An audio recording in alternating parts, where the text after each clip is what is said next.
and a diamond ring. My love is worth more than material things. You say you're always on the grind. I'm on the grind trying to get your time. For living good, you took me out the hood, but you ain't giving me no room. You keep me laced in the finest clothes. Just make sure I come before those hoes. Gangsta Brazil. Gangsta Brazil.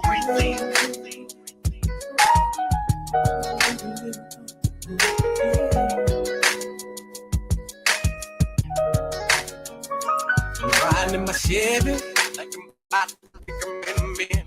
About to put them crystal leaves in the wind. It's on me heavy. I said my shot about to cut me loose. Can the player do the call of truth? Cause I'm living fast, steady on the grind. I hustle and I grind. Just like sticking all my time. Be on the edge of borderline. Shout is dripping at stress. Think I'm all upon the flex. Keep her in the business. Think another girl sexy. Just on my ring, baby girl. Can't alleviate pain that's in the world. My love for you will never die. Never die. But I gotta maintain the street high. Hey, I got you all the ice you need. Cars in the house, but you wanna leave. I guess love has no cost in us. I gotta take it dance now. We got bread and we living good like humps to bones. But it ain't making living comfortable. Yeah, my grind taking my time from me shouting. Yeah, you're hard, I can't treat it like a we got bread and we living good like humps to bones. But it ain't making living comfortable. Yeah, my grind taking my time from me shouting. Yeah, you're hard, I can't treat it like I'm out it. What's the matter, shouting? I thought you wanted all this platinum on the platter, shouting. No matter how I climb, I'm falling off the ladder, shouting. You got your Gucci suits and Prada fitness. Don't you can buy the BCGB and Burberry kicks. I'm busting my ass to help you live good while making cakes in the hood. If the hustle's how you met me, then the hustle's how you leave. I'm stressing cause you stressing about to blow a bag of trees. But when you leave me, girl, it's still gonna be the same scenario. Unless you leave this country time, someone fall like Jericho. If I was lazy broke, it'd probably still be the same with you. I know what all you want, but buddy can't hang with you. Cause I gotta get more money, more shout it. I'm looking at the front door, shout it. The hustle is my nature. I got no time to hate you. Gotta bet my money, hit me on my page. Girl, we got bread every living good like humps to bones. But it ain't making living comfortable. Yeah, grind taking my time from me shouting. Yeah, you're hard, I can't treat it like a we got bread every living good like humps to bones. But it ain't making living comfortable. Yeah, grind taking my time from me hard, I can't treat it like hell. Now you mad and you wanna leave me. Instead of asking how many tricks up my sleeve. And your best friends got you thinking about better things. Feeling like I'm out of range and I gotta change. And like, what do you change? How I get somebody close to me? Hoping you mold my job into a presidency. These streets got me more addicted like cigarettes. More cheddar can't make you commit, but you never asked for any funds on no Fendi fit. Plus you got eyes like my mama, the same eyes that strengthen my soul. And so I ponder on things to do. I got money to make. I want you living like the Queen Zamunda. Straight expressing myself. Let me keep shit inside your thighs. But whoever said you need drugs to get high, please don't treat the situation like the money can wait. Cause I don't think living like I used to. My faith. We got bread every living good like humps to bones. But it ain't making living comfortable. Yeah, my grind taking my time from me shouting. Yeah, you're hard, I can't treat it like a we got bread every living good like humps to bones. But it ain't making living comfortable. Yeah, my grind taking my time from me shouting. Yeah, you're hard, I can't treat it like I'm out it. I want you. I got to have you. But what was this?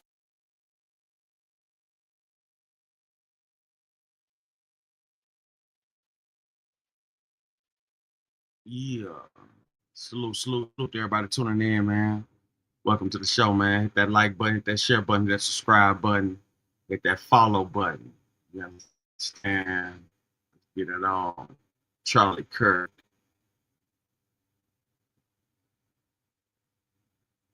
So many people have so many different opinions about this guy. We did a few shows. Well, a show or two or whatever. And this guy was a blatant racist. But let's go to Fox. Let's go to Fox 10, Phoenix timeline, Charlie Kirk's death and aftermath.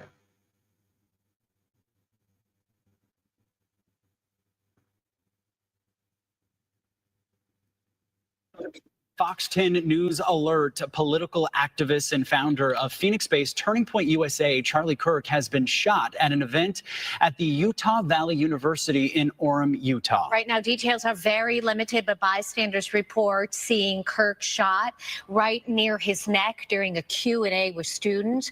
Reports also say that the campus is currently on lockdown. Kirk's condition currently unknown. So, of course, this is a developing story. We are continuing to get new information by the minute. So as soon as we have new details throughout this noon hour, we, of course, will keep you updated on this story. But again, Charlie Kirk shot at an event in Utah. His condition still unknown at this hour. I'm Ellen McNamara, and reaction to the death of Charlie Kirk has been just pouring in, especially on social media. Many writing on social media today as news spread. Now, we did tell you that President Trump broke the news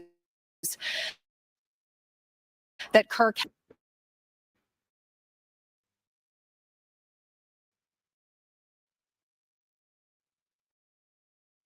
had died today, and he wrote in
accepted, writing in part there. And Senator Ruben Gallego also kind of echoing some of the sentiments, some of the statements that we've also gotten as well, writing, "This is beyond terrible. Charlie Kirk was a husband, father, and son." We will continue to track reaction to Charlie Kirk's death. Really, it's coming in from around the world, and we, of course, bring that to you. These statements also up online at fox10phoenix.com. John, back to you. Ellen, thanks. Be sure to stick with Fox 10, both on air and online. Continuing coverage of Charlie Kirk's murder in Utah today. We will have much more coverage ahead at 5:30 and at 6 as well. We're back in a moment. Reaction pouring in following the assassination of conservative activist and Valley resident Charlie Kirk. He was shot and killed while speaking at an event on campus in Utah today. The suspect is still at large. Kirk was an activist, author, media personality. He's known for founding Turning Point USA in 2012, the nonprofit based here in downtown Phoenix. It's widely considered the nation's preeminent youth conservative organization. Kirk was 31 years old, married, the father of 2 young children. He was a close ally of President Trump, a key player in Mr. Trump winning the election last year, galvanizing young voters. Tonight, officials are calling the attack a political assassination. I believe this was a targeted attack towards one individual. This is a tragic moment in our state and in our country. Kirk was hosting a rally at Utah Valley University, that is in Orem, which is north of Provo. The outdoor event was taking place, and it was on campus. All right, here's an update on the Charlie Kirk situation. Salute to everybody tuning in and hit that like button, that share button, that subscribe, follow button, add button, whatever social site you're on. Right now, we're going to deep dive on Charlie Kirk. We're going to get into an even deeper topic once this plays. Enjoy the show. This is Fox 10 Phoenix. There, when investigators say a single shot was fired from a top nearby building. Officials say the shot was fired just after the noon hour. Kirk was struck in the neck, a fatal wound, while he was speaking to the crowd. He was rushed to the hospital. But before 2 p.m., President Trump posted on Truth Social confirming that Charlie Kirk had died. And just in the past few hours, the president also posted a video message about Kirk's death. To my great fellow Americans, I am filled with grief and anger at the heinous assassination of Charlie Kirk on a college campus in Utah. Charlie inspired millions, and tonight, all who knew him and loved him are united in shock and horror. The event had been going on for only about 20 minutes or so when Kirk was shot. A live stream from Utah Valley University shows the moments of chaos that followed. Take a look.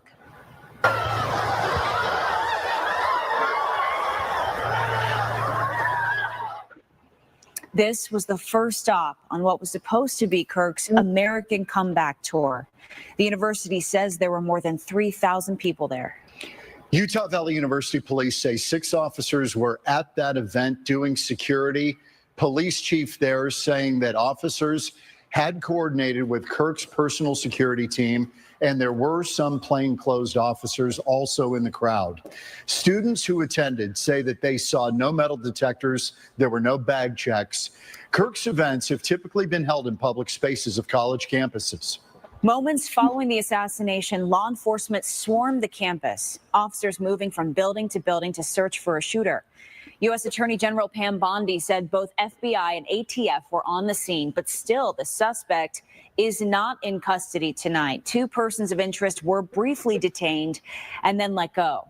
Now the FBI has created an online form where the public can report information about the shooting. I know there's a lot of questions. This is very much an active case, and this investigation is in its early stages. We are following all the leads and all the evidence. If anyone has any information, please report it to the FBI or local law enforcement. Memorials have been growing all day in multiple spots around the valley. Sky Fox flew over vigils in Gilbert and Scottsdale tonight. And we have full team coverage tonight of the reaction that is pouring in and has been all day. In just moments, we'll hear from Brian Webb tonight, hearing from a witness who was at the rally in Utah. But first, let's check in with our Lindsay Regis, joining us live from Turning Point's downtown headquarters tonight. That has got to be a somber place.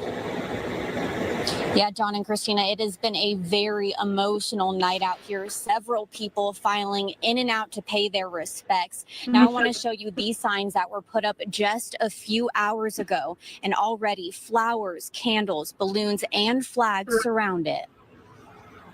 Charlie Kirk was a prominent voice to young conservative voters. I first saw his clips on Instagram, and his message and what he was teaching really stood out to me and told me it's okay to be who I am. He meant a lot, not just to me, but to my generation, to the younger generation, to the younger generation starting to get into politics and starting to vote. Kirk would hold discussions on college campuses, taking questions from everyone, no matter their political views. Obviously, you can tell that he was killed for it. So the fact that he spoke up when others don't feel like they can, so this is the way of silencing that voice, and it's just not right. He took everyone's opinions. Charlie's message was all about faith and belief and patriotism. On Wednesday, he was shot while speaking to a large audience at Utah Valley University. His death was announced shortly after, shocking a large community who supported him. He has 2 kids. He has a family. He has a wife. And it's hard because he was the best person I've spoken for youth activism. Just broken, heartbroken. Clearly, this guy had influence. I'm surprised that it got to be as big as it was, but that just goes to show how desperate for acceptance a lot of people are at this point in life. We're going to dig deeper into Charlie Kirk.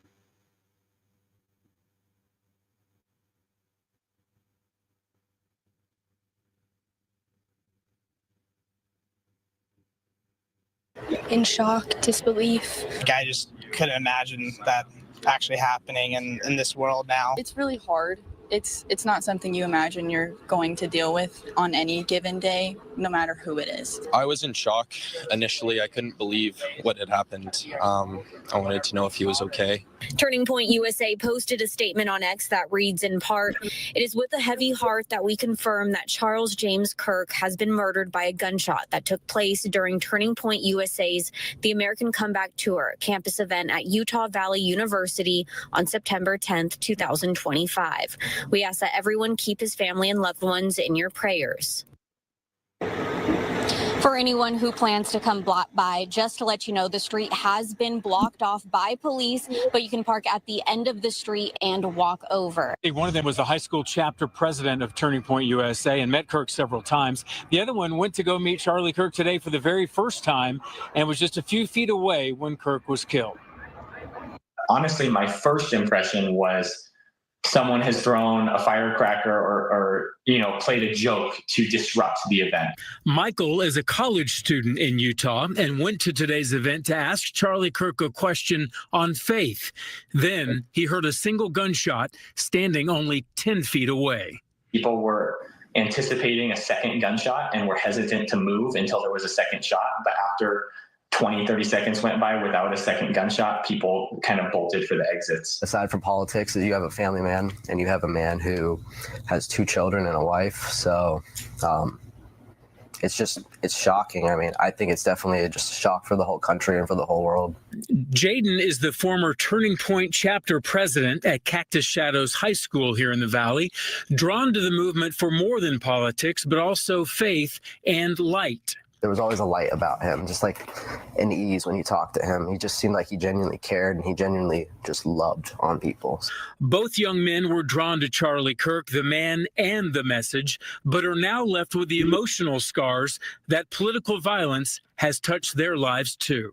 It's finally me. Like, I am finally experiencing I'm a victim of gun violence in a way. The thing that brings me comfort the most is that I know that he was an avid follower of Christ. I know that his walk with God was he seemed like he had a very strong relationship with God. So I'm very comfortable with the fact that if he has passed on to the next life, that he will be just fine. Turning Point chapters across the country boast some 250,000 students, including here at ASU. And Kirk's Get Out the Vote campaign in 2024 is credited with helping Donald Trump win the election. Live at ASU, I'm Brian Webb, Fox 10 News. Brian, thanks. Tonight, reaction from Arizona political leaders on the death of Charlie Kirk. Governor Katie Hobbs said, quote, "I'm saddened for Charlie's family, friends, and Arizonans as they mourn his loss. And I'm saddened for our country as our politics have descended into horrific violence. This tragedy is not about who Charlie Kirk supported politically. It's about the devastating loss of a father, a neighbor, and an Arizonan who called this state home and whose life was cut short by senseless violence, end quote. Congressman Abe Hamadeh, Republican, releasing a statement today saying in part, Charlie Kirk was a force to be reckoned with. He was a happy warrior for the conservative cause. He was martyred doing what he did best, talking to young people and sharing ideas. He went on to urge everyone to pray for his family. Meantime, former Arizona Congresswoman Gabby Giffords, a survivor of political violence, said, quote, "The murder of Charlie Kirk breaks my heart. My deepest sympathies are with his wife, 2 young children, and friends. Attacks against political or ideological opponents are cowardly and un-American and must be universally condemned." Air Force Two landed at Sky Harbor Airport tonight just before 5 o'clock. Vice President J.D. Vance escorting Charlie Kirk's casket back to the Valley along with his family. This is where he lived with his wife and 2 children in the Phoenix area. There's also, it's home to the national headquarters of Turning Point, his nonprofit Turning Point USA. A large group of supporters and mourners gathered in the Valley today, showing their support for the Kirk family. Leaving from Sky Harbor, a white hearse carrying Kirk's casket to Hanson Mortuary off 7th Street and Northern, escorted by law enforcement. President Trump saying that he expects that funeral to happen next weekend here in the Valley, and he will attend. Going to go to Charlie Kirk's funeral, sir? I will be. You will. Do you know when that will be? I believe it's in Arizona, and they've asked me to go, and I think I have an obligation to do it. Do you know when that will be? I'm hearing I hear next weekend. Whenever it is, I'll be going. I'm hearing next weekend. Charlie Kirk was instrumental in Donald Trump's election in 2024. Fox 10 was at Sky Harbor tonight live as Air Force Two landed in Phoenix this evening. And Vice President J.D. Vance was there, as well as the second lady. And Okay, me just hearing that, and I've been hearing that for the past week or so, how influential he was in his campaign. And I'm telling you guys, I've never heard of the guy. I don't remember seeing him. Maybe if I saw that, or if I knew this was like the real mastermind behind the Trump election or whatnot, I would have thought twice about the vote. As far as I'm concerned at this point, J.D. Vance and this Charlie Kirk dude are definitely undercover racing.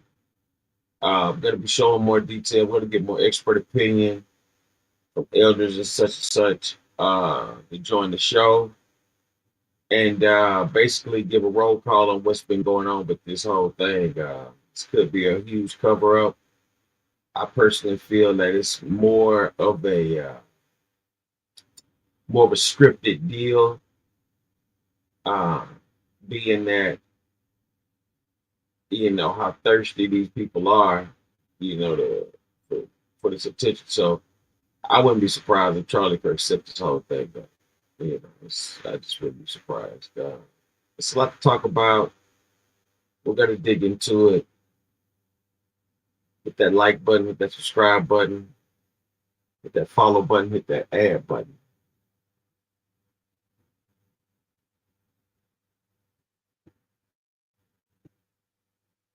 Kirk's wife, Erica, Kirk's children, ages 3 and 1. Fox 10's Lindsay Regis also there as they exited the plane, and she's live tonight with more. John and Ellen, there was silence at the airport when Air Force Two landed. Several people came out to show their support and watch Charlie Kirk come home. I just think it's a very sad day for our country. It's just hard to believe. It has been a horrific 24 hours. As Air Force Two touched down in Phoenix, phones were raised high to capture the moment. To show respects and pay tribute. Charlie Kirk's wife, Erica, was seen walking off the plane holding hands with Second Lady Usha Vance. Vice President J.D. Vance followed right behind them. Shortly after, Charlie Kirk's casket was carried out of Air Force Two. It's very emotional. I mean, it hit everyone very hard that I knew that what happened, and it's just very sad. It's a tragedy for this country, as he was a leader and one who was not afraid to speak out about issues that were important to conservatives. You don't even have to be a supporter of him, right? Regardless of how you feel about him, he doesn't deserve what happened. And I think it's sad that now in the future,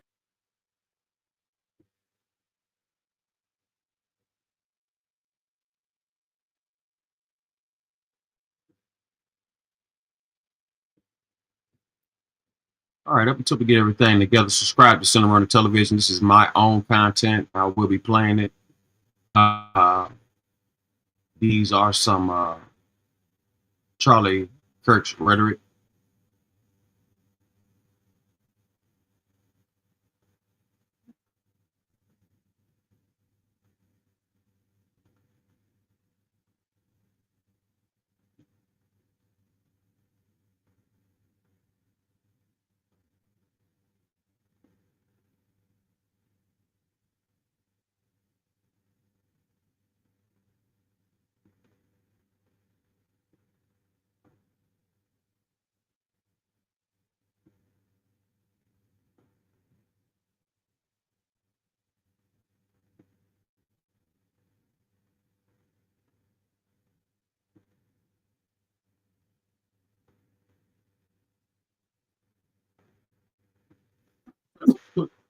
Charlie Kirk has some good points, but he has some horrible ones too. And we're going to get into a lot of his points and views so we can really see the ins and outs of who he was, of the words that came out his mouth. I've listened to him just today. I never heard of him before today. Never heard of this guy before today. I've never heard of Charlie Kirk before today. Ever. But I was wondering why people were so glad he got assassinated. Because I started to see, as soon as it happened, it was a lot of people going, I wanted to know, why were they so happy this guy was murdered by a 5+ man hit team? We're going to get into it.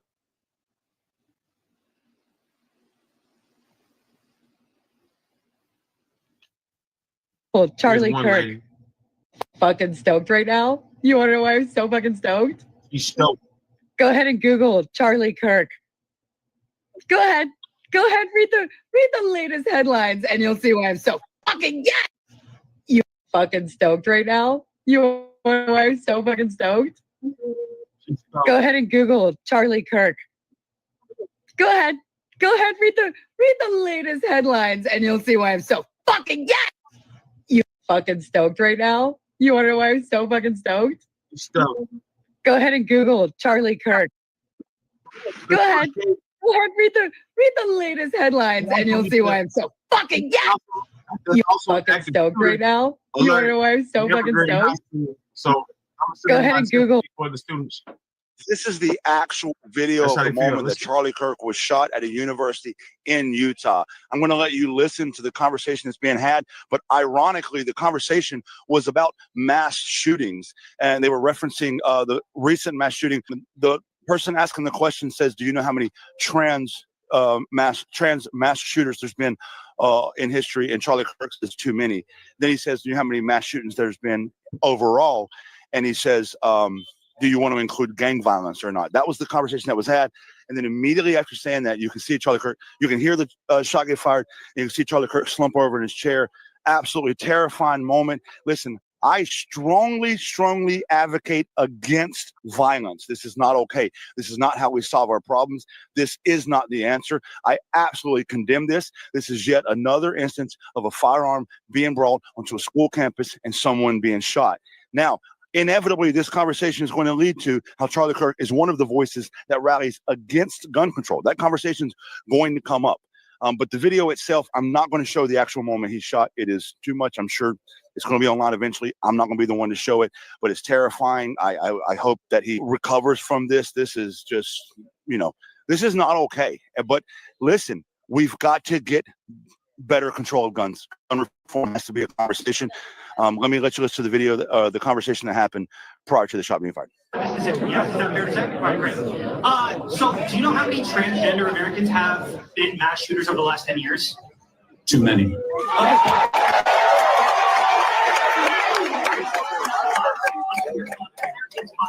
Okay, now 5 is a lot, right? I'm going to give you some credit. Jim Do Silence, you know how many mass shooters there have been in America over the last 10 years? Counting or not Graphic counting detail, gang viewer violence. discretion is advised.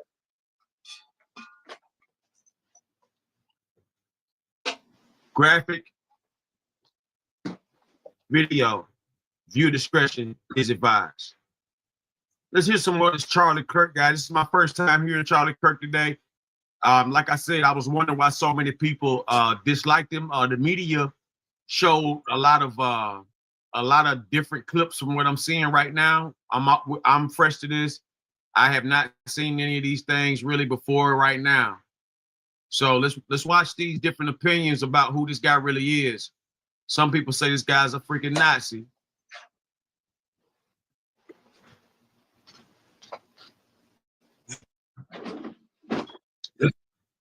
What's See, man, what's going happening, on, Jack? man? What's happening with you? Man, just recapping this Charlie Kirk assassination at Utah campus, Utah University campus. Okay. Yeah. Here we go. Let's go to the Patriot Oasis. Breaking. The liberal says to save your sympathy for the people being deported. Not a Nazi like Charlie Kirk. I don't care that he was a person. I think he is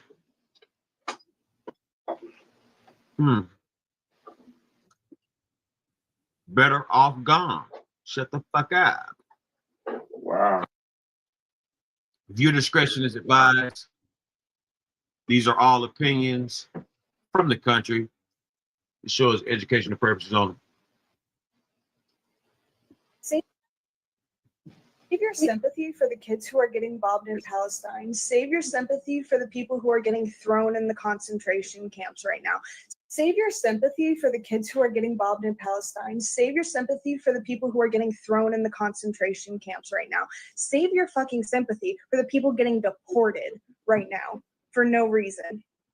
Save your sympathy for those people and not an evil man who has done nothing but harm other people and be a Nazi. Why are you empathizing and sympathizing with him?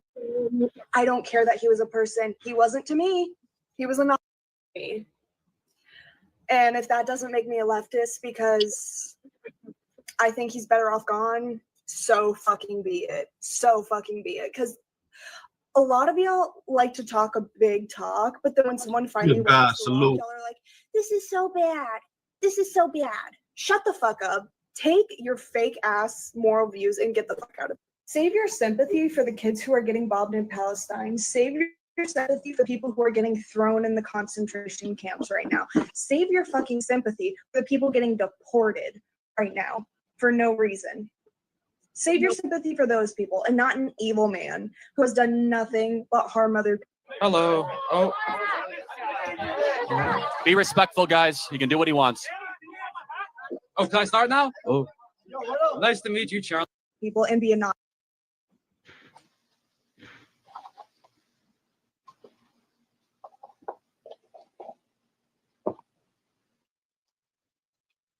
All right, let's go to Charlie Kirk shreds the myth of systematic racism. Be respectful, guys. He can do what he wants. Oh, can I start now? Oh. Nice to meet you, Charlie. I'm a big fan. I think you're very beautiful, man. I admire you physically. But no homo. I did have a question. Something I don't find very interesting about you, something I find kind of repulsive, is that I believe you said that the Civil Rights Act was bad and that we shouldn't have that. Okay, well, thank you. I appreciate that. I don't like you as much as Charlie, though. First of all, what's your name? Sorry. I don't want to be like filmed and stuff. I'm anonymous, number one. Anonymous guy. Okay. Well, hello. Nice to meet you, anonymous guy. Thank you. Thank you. Nice to meet you too. Yeah. I believe in part of the essence of the Civil Rights Act went way too far, way too wide. Oh, how did it go too far? Well, for example, it created an entire civil rights leviathan that gave us affirmative action. Civil rights leviathan? What do you mean? Yeah, so if you can let me finish three words in. Sorry. It allowed the Department of Justice to go after people that have different skin color, aka white people, and prevent them from getting jobs in college admissions. You have a job. I'm sorry? You have a job. No, you're right. I do. Right. But just until Trump came around, until the Supreme Court decision, thanks to the Civil Rights Act, if you have white skin color, it's much harder to get into a college than if someone has black skin color. Much harder. You have to get higher test scores. It's a much harder pool, largely thanks to the precedent set by the Civil Rights Act. That's bullshit, stuff that we're seeing. Yeah, not to mention all the trans stuff. Yeah, hey, Charlie Kirk might. Yeah, now I'm starting to see I'm starting to see why they are saying they are happy that this guy got a bullet in his neck. He's like, I want y'all to hear this guy. Like, this is a serious topic right now. This is a serious topic. Like I said, I'm just not getting a hold of this information about him. I don't know this guy. I'm just seeing everything as it plays out today. I've never heard of this guy before this incident today. Never heard of him. This is an honest opinion. I mean, it's honest facts. Never heard of this guy. We're seeing men be able to win trophies and medals from women across the country, and they use the Civil Rights Act to justify it. Okay, I think I see where you're coming from. So you think that it's harder for white people because of black people, they can have lower tech scores? I get it. It's not what I think. Okay, that's what you're saying. Okay, all right. Well, I guess what I would say too. I think perhaps you're familiar with the term equity, right? Where different people have different circumstances. It's Marxism. I reject. Okay. Well, whether you reject it or not, I think it's a prescient concept in this argument, because what you have to understand is that when for example, you're born in like a black neighborhood, you're born in like O Block or something, like a very like a O Block is. Oh, well, if you're born there, if you're born in a very poor area like that, with like very low economic activity, very very poor schools with very low ratings, with average test scores much lower, when you're in that environment, you have the whole system up against you, right? So when you say that kind of circumstance, when you're facing the whole, I guess, leviathan of systemic racism, so you say that. Sorry, let me just finish it. When you say it's fair to, for example, lower the standard because knowing that there's circumstances like that, perhaps based on what they had, what was presented to them, they had the correct amount of merit to get into a school. Okay, so are you a student here? I'm guessing you are. Oh, yeah, I'm a student here. Are you a pretty good student? Oh, yeah, I would say I'm a good student. I have a pretty high GPA. Okay. Yeah. Can you give your GPA to her because she's a woman of color, please? Oh, well, you want me to give you I mean, I can. Would you be willing to do that? Yeah, sure. You cool with that? Yeah, I'm fine. Wait, you mean I want you like tell her or like no, give it to her? By force. So we're swapping. Let me tell you what I'm going to do. By force, white man. Okay. Yeah. I'm going to take your GPA. I'm going to give it to a woman of color. Okay. You're cool with that? I mean, yeah, I can just work back up. Like, there's no working back up. I can pull myself up by my bootstraps. No, there's no working back up. What do you mean you can't work back up? That's the whole point of conservatism, isn't it? I'm going to keep on taking it from you because that's equity. And you're cool with that. What? But that's not. This is equity in practice. Equity isn't taking. Equity is applying the equal standard. If you give, how do you get? You must take and then you give. Wait, what do you mean? That which is given must first be taken. Well, what's being taken? Well, in this case, grades from you to grades to her. No one's taking my grades though. That's not what affirmative action called, is. Well, hold on a no second. one takes your grades. Hold on a second. If you only have so many, positions at University of South Florida to come in, right? There's a set number. Let's say it's 20,000 people. Okay. And we're going to say we're going to lower the test standards so that somebody that's a woman of color can come in, and therefore it's harder for you. So it's a higher bar for you, lower bar for them. Definitionally, that's a redistribution. If you notice what he said, woman of color. So basically, he's already excluding the black man out of the picture, out of the equation. And if you've been listening to shows, I've already said it's a fact. As far as the jobs and the things of that nature, they tend to hire black women fast. Like I said, I'm not agreeing with everything this guy said. I'm not disagreeing or anything like that. But facts are facts. But when he says that the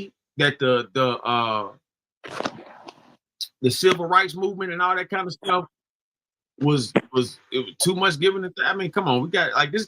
Listen. We have to respect other people. This is a country of liberty, country of freedom, justice. This guy Charlie Kirk crossed the line.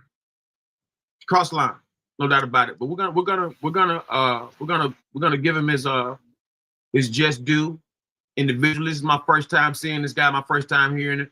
And I can respect somebody who's blatantly honest. I can respect honesty. I can respect honest opinion, you know, and things like that. But when you get too far out the way and now you're just disrespecting each and everyone's rights and freedoms, people gonna take offense to that. And as we saw today, Attribution of they test definitely scores took to somebody offense. else. Just by the definition. And you're okay with that? Well, I guess I would ask then, if we were to do what you're doing, I guess that's what's happening under Trump, right? Well, no, it's actually been happening the last 40 years. Okay, actually, yeah, whatever. Okay, so when you say that, if you do that, then, well, black people aren't in the school, they won't be able to uplift themselves, they won't be able to have prosperous families, they won't be able to, you know, equalize the economic status, because you need to give them a little jump start. You know, you have a car, right? How is that? How is? Well, no. Now I know who you are. No, it's good. But no, how has that worked the last 40 years? We've had robust affirmative action. We've had hiring practices. Has it made Black America more successful?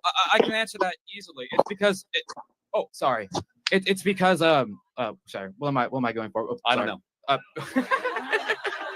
You're a funny guy. So what happened is, even after the Civil Rights Act, you know what I believe the term is massive resistance. It was a movement in after the Broad versus Board of Education in Virginia, where essentially the legislature, which was still white supremacist, which is still extremely racist, they decided that no, we're going to do everything that feasibly possible within our means to stop Black people from going to white schools. You even see this in I believe it was the Little Rock Nine, right? Even after it was legalized at the state level, white supremacist mobs still mobilized to prevent it. So even if it de facto it's gone, de jure it still exists. Let me ask you a very simple question. Yeah. A term you keep on throwing around. Got you. What is racism? What is racism?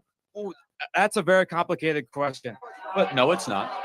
I mean, there's a simple answer, and then there's the highly theoretical answer. Give me the simple. The simple answer will essentially be because we have like different skin colors, that he's treated a different way than me. He has like a different upbringing than me. No. But what is He's subjected to racism in practice? It's discrimination based on the color of skin. Based on the color of the skin. Yeah. Got it. Thank you. So isn't it racist then to penalize white people to come into college or to get jobs based on the color of their skin? Well, no. Wouldn't that be racist? So you're arguing for a very racist policy, which is that we should actively discriminate against people based on the color of their skin, which is affirmative action in DEI in practice. I just disagree with the premise that you can do like anti-white racism because wait, can you be racist against white people? No, bro, I'm a cracker, bro. What the? No, you can't be racist towards white. There's so many crackers here, bro. There's your clip, bro. There's your clip.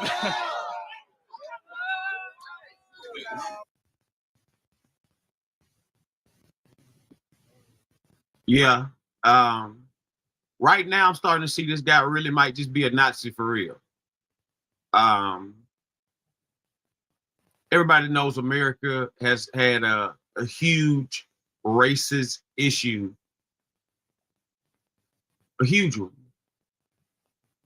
And I'm assuming by this guy, he's speaking white power. And that's definitely something that's been known to be racist, known to be deadly, known to be agonizing. For this guy to be totally going against the people, liberty, justice, and freedom for all. This is why he was assassinated. I'm not even done with this guy. Like we're gonna go all night with this, but like I'm just listening to a few minutes. This is my first time. Like, once again, my first time listening to him. Never heard of him until the assassination, and I'm giving my honest and visual opinion from what I'm seeing and what I'm hearing out his mouth right now. Agree to disagree, fine. I'm not a white boy. But I do know and see the play. For him to be acting as if white men are being penalized and being victims in America, that is bogus. 100% bogus.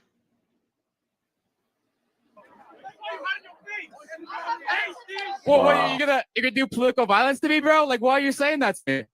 You're making me scared. Okay. So let me tell you what we believe, because you tell us what you believe. Okay. Your worldview is indistinguishable from the KKK. That you want to organize the world based on skin color. We want to organize the world based on merit and character, based on how hard you work, what you bring to the table. I believe it's destructive and wrong to say that people are going to be organized or have their future set based on the color of their skin. I think it's tribalistic. I think it is divisive, and I think it hurts the excellence of a country. You asked a question, well, how are we going to help other communities? You know how you help other communities? Stop pandering to them and start treating them like individuals made in the image of God, not tribes to be organized for political purposes. Okay, so do you think, like, when Trump is now he's president, now that racism is gone now because Trump's back, we're no longer pandering, right? Do you think that the conditions of black people, do you think Block would become like a much nicer place? Do you think that these very downturned sort of black neighborhoods that have been sort of left behind, do you think they're going to become revitalized now? Is that what you think is going to happen? Yeah, they'll do better for sure. Do you think they're going to do better? Now that we've stopped helping them, they're going to do better. Well, see, that's an interesting thing. Because it seems like contradictory to me, just on basic logic. Well, actually, black Americans under Donald Trump in the first term saw the greatest economic renaissance that they saw since the 1950s. You don't think that's due to wage Obama, increases, lowest unemployment, revitalization, amazing investment in their communities, opportunity zones. But that's when we had affirmative action. So wouldn't that be bad? Well, again, we actually got rid of affirmative action now. But that was now. But I'm talking about before. Those are unrelated things, though. Just do you think they don't seem unrelated to me? Well, affirmative action is addressing racism. Affirmative action is, again. So I'm sorry, I don't mean to interrupt you. No, you are. That's okay. I'm sorry. Affirmative action is largely federal government hiring practices and the adjacent institutions.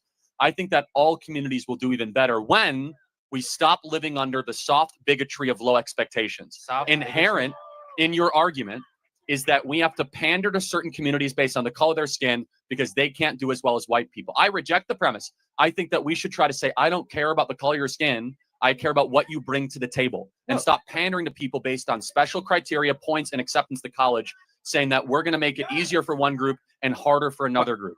I don't think it's pandering, though. I think it's understanding. Okay, but let me. Understanding do you think that circumstances and working based on that? Do you think that we should have black-only dormitories in America? No. Why would I want that? Okay, well, there's hundreds of schools that have those actually. What do you mean black-only? Like they're not. White people are not allowed in. No, white people are not allowed. White people. Yeah, that's why I said white people are not allowed. Correct. We have black-only graduation ceremonies across the country. Well, those are from well, I believe those are most likely like HBCUs, right? No, like the University of Michigan has one, Yale has one, Harvard has one. So we're agreeing that that is wrong. That is the furthest extension of hyper race obsession. So you could choose one or the other. You could be race obsessed or merit obsessed. We as conservatives decide to be merit obsessed, to build a country based on how hard you work and what you're able to deliver.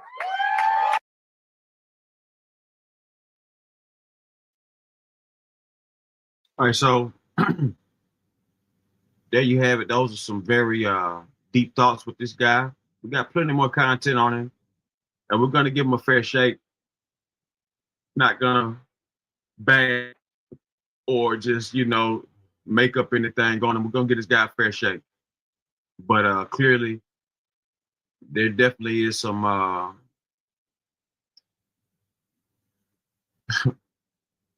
racist thinking. I don't know what world he's living in, but clearly. 14 times he was previously arrested. And comes up, takes out a knife, stabs her to death. Comes up, takes out a knife, stabs her to death. 14 times he was previously arrested. 4 times. 14 times he comes up and just stabs her to death. Situations like this are a nearly daily occurrence in our cities. We do not have to live this way. You can create a society and a culture where you can get on a train or a subway and not be Irina Zarutska and get stabbed to death in the neck because some black criminal decides, I'm just going to go do it. 14 times he was previously arrested. And all of the Koch brother funded liberal criminal justice BS is the reason why guys like him are still on the streets. 14 times. Let's put this back up on screen. And Irina Zarutska, why did she come to America? She was fleeing violence in Ukraine. It turns out it's more dangerous and subways in Charlotte, North Carolina than a war zone in Ukraine. comes up, takes out a knife, stabs her to death. All right, so that guy who stabbed the lady on the bus, he was dead wrong, no doubt about it. But the way they blowing it up as if, you know, her life was more important than any other person that gets murdered every day is beyond ridiculous. That's another form of despicable racist media. That what happened on that bus was dead wrong, and that dude needs to be held to the full accountability and state the law for that they can do. But to sit up here and make it as if she's the only person who's been killed maliciously out of nowhere, you know, news is news, headlines is headlines, but to overdo it and, you know, now the feds are involved, people get done wrong every day. And I'm like I said, that guy needs to be held fully accountable for what he did to that lady on that bus. That was despicable, disgusting, atrocious, demonic, disgusting, shithead move. I don't agree with that at all. I couldn't even act like that was cool, you know. But at the same time, the guy got mental issues. He's schizophrenic, you know, and things of that nature. You know what I'm saying? So this is not a regular person here. It's just that's out here doing it for a radical cause. This guy's a fucking nut job that needs to be in a fucking psych ward. And it's simple as that. Simple as that. They're blowing it up as if this is some, you know, I can see if it was a terroristic move to where, you know, it was for a cause. This guy's a fucking schizophrenic. Okay. That's why you got to watch your surroundings, your area. Watch where you sit at. Watch who you're around. I got something to say on that. You got to stand up on the bus. You just can't get on no bus and sit down. Sometimes I don't give a fuck how many seats open. You got to stand up sometimes. I got something. Stand your, you know, and I'm not saying what she did was wrong. You sit where you want. You do what you want. I'm not going there. I'm just speaking on facts, man. You know, clearly she must have felt comfortable to sit in front of this motherfucker. Can I speak? Oh, okay. Go ahead, brother. I'm sorry, C-Man. This is how I look at that issue. One, that girl came from hell over there where she came from. She came here for safety as a refugee. She had to escape over in her hometown from bombings and massacre of her people. Now, for her to come over here, you know, the girl is working at a pizzeria, trying to have a decent, safe life in general, sent over here to some of her people that was looking after her and all. I think it's horrible for a young lady, I have a young daughter, to sit on a bus whether this guy is schizophrenic, crazy, or whatever. He's been arrested over, 6, 7, 8, 9, 10 times. He just left the judge. The judge knows who he is and want him to come to court on his own, regardless of because he was or whatever, he was supposed to come to court. But I understand what you're saying, mental and all. I have friends which are mental, but I will say this: motherfuckers know what they're doing, mental or not.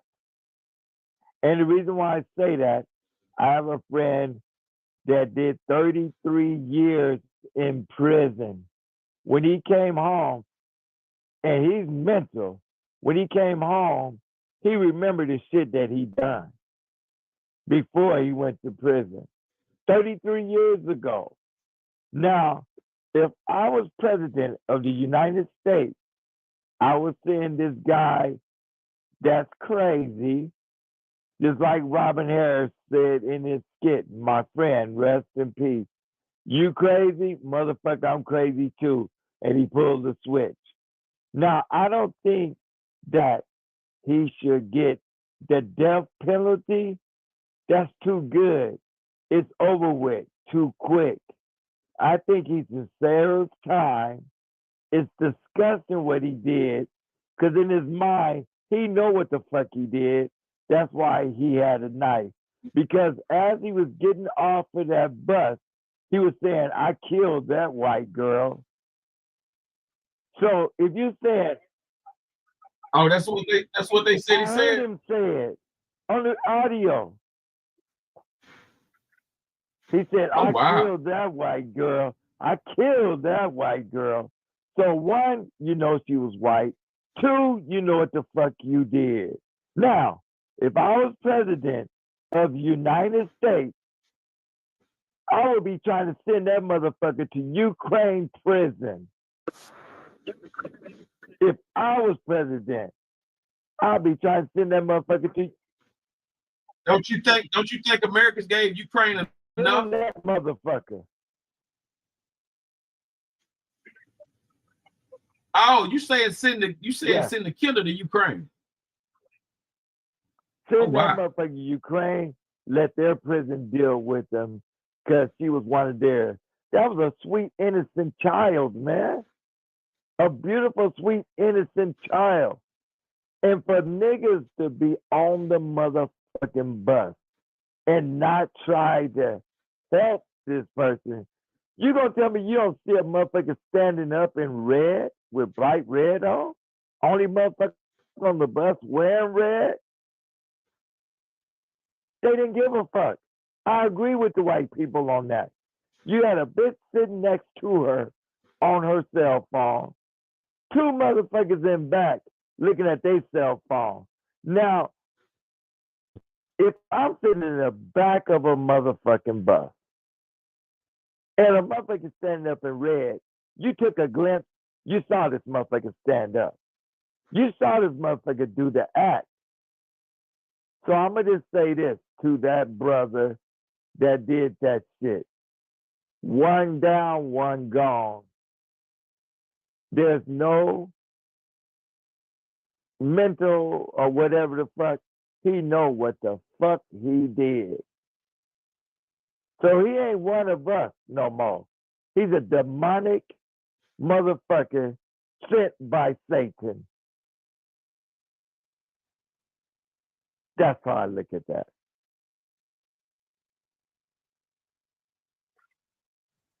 Wow.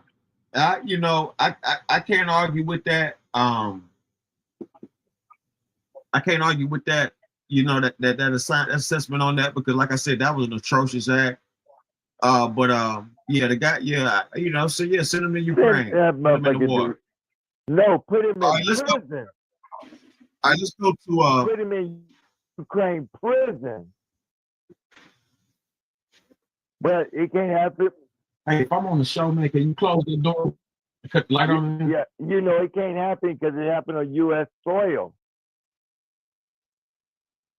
But if I was Ukraine, I'd be mad in a motherfucker.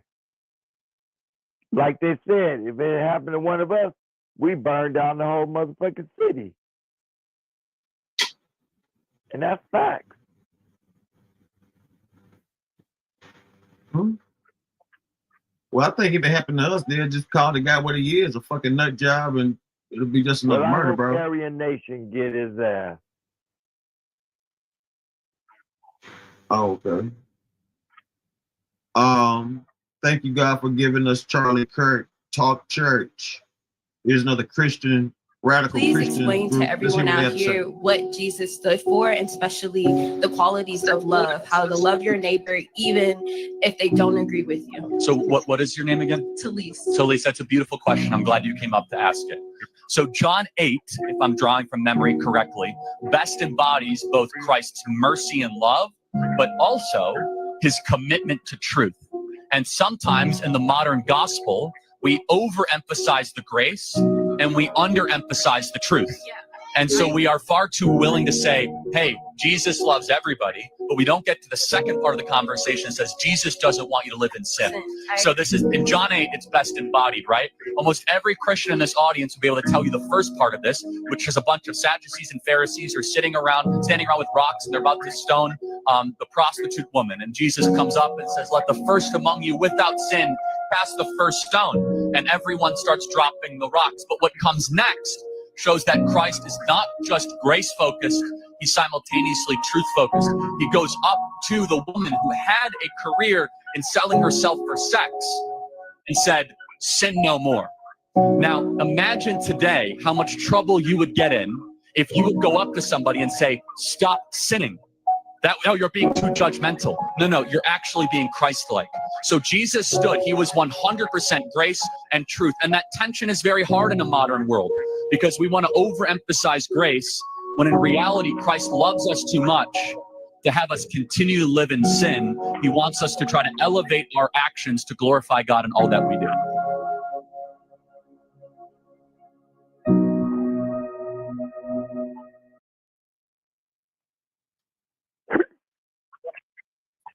Well, you know, we know a lot of people use they use Jesus Christ to do. History has shown people use Jesus Christ to do demonic acts. Absolutely. All right, let's go to Spirit of Admitos. Warning: graphic footage. Warning: graphic footage. Closer look at ring finger switch to pinky as Charlie Kirk slumped.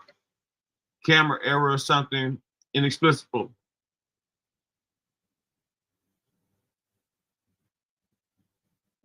Some have noticed that when Charlie Kirk was shot, somehow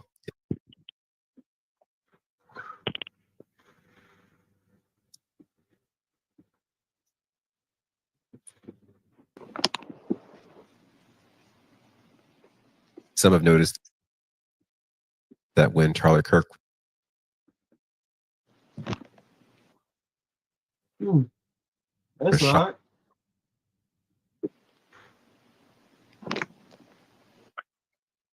Something stopping this video from somehow playing. is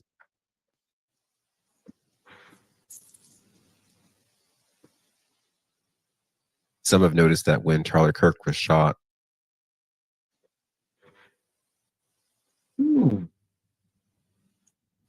Must be something they don't want us to see here. Absolutely. Yeah, it got to be something to that. Absolutely. Wow. Yeah, Unbelievable. absolutely. There's something to that. What about, it's just so much ridiculous shit happening. What about the girl that was killed in Chicago dropping off her son by her ex-man's bitch?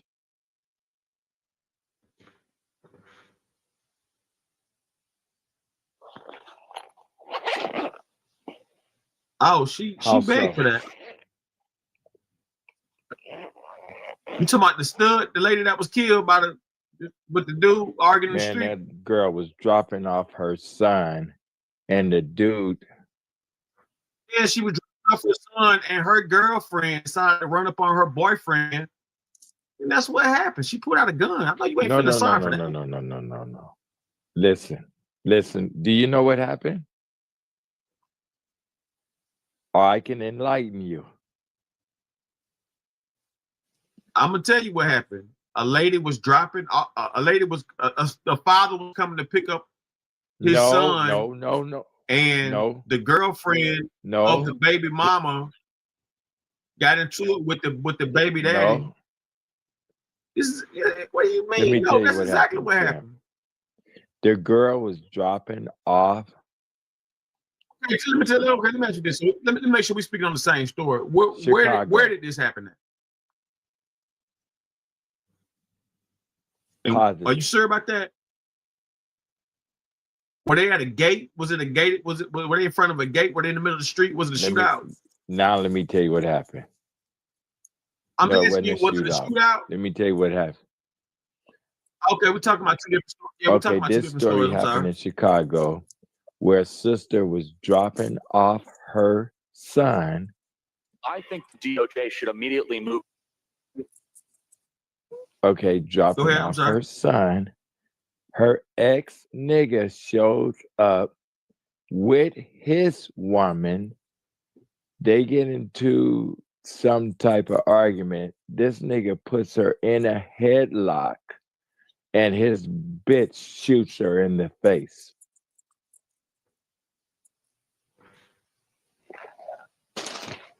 Oh wow, that's horrible. Yeah, that happened in Chicago.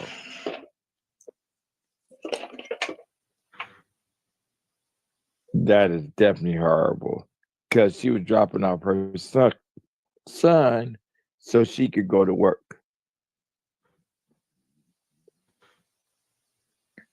Her name, yep, her name is, what is her name? Romika Meeks. ROMECAMEEKS.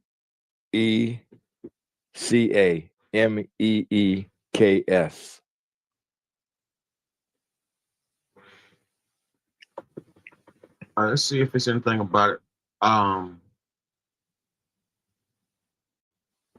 Romika Meeks.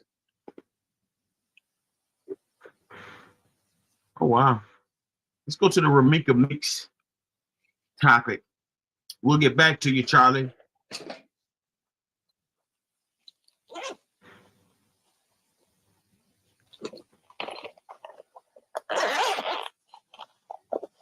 And it was on video? Yes.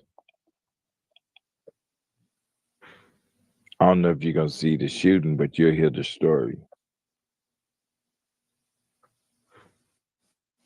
Okay, let's go to Romika Meeks, Chicago. Let's see what's going on here. Romika Meeks was dropping off her kid at school when she ran into baby daddy's girlfriend.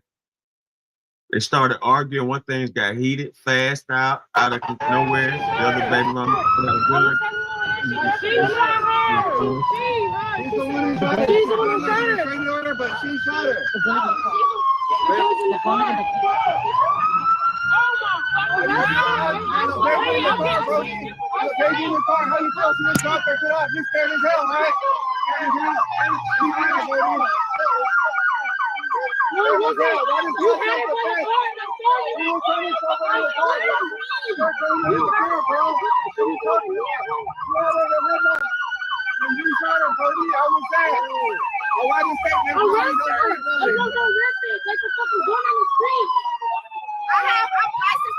It doesn't matter. It doesn't matter. You shot somebody, nigga. What the fuck wrong with you? Calm down. Calm down.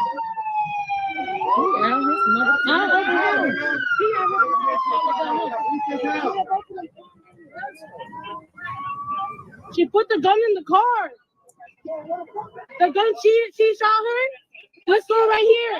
She shot her. She shot her. She put the gun in the car. She put the gun in the car. The gun is in the car. Arrest her. Heavy police presence here near Cermak and State. You can see that police have taped off a portion of the area. Right now, detectives are surrounding a white sedan that appears to be connected to this incident. Chicago police saying that early this morning, around 9:30, there was a fight between two women. That scene unfolding here near State and Cermak. One of the women allegedly pulled out a gun and shot the other woman in the face. The 31-year-old victim was taken to the hospital and later died. Now, the suspect has been taken into custody, and Chicago police say this is still a very ongoing investigation. So once again, this taking place here near Cermak in State is still very active as we speak, and we'll get you more information as soon as we get that. But for now, we're live in the South Loop. Lisa Nunez, ABC 7 Eyewitness News.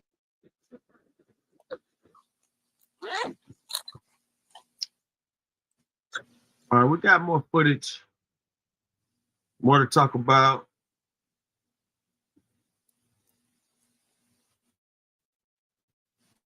Here's video. Viewer discretion is advised. Viewer discretion is advised. Graphic content, armed robber. Okay, this might not be the video.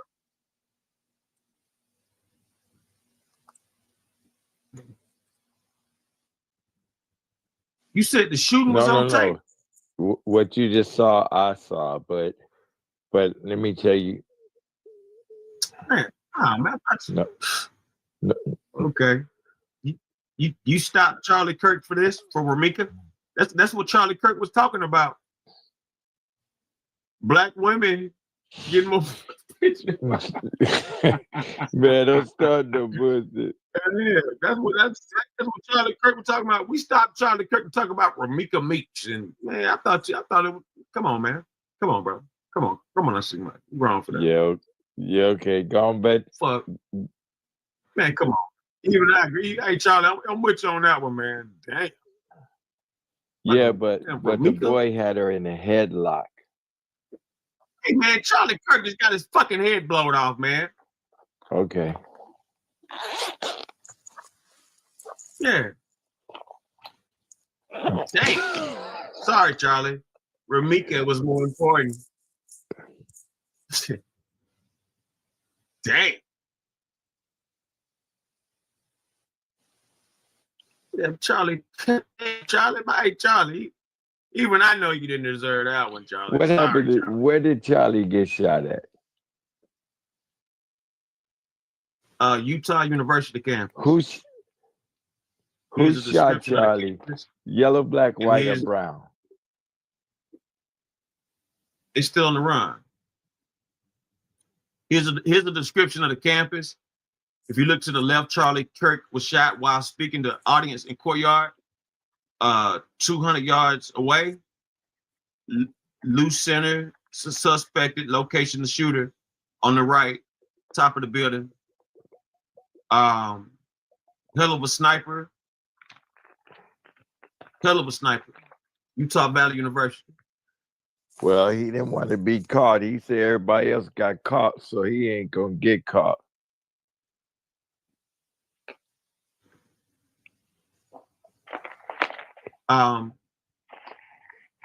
Everybody got caught except for him.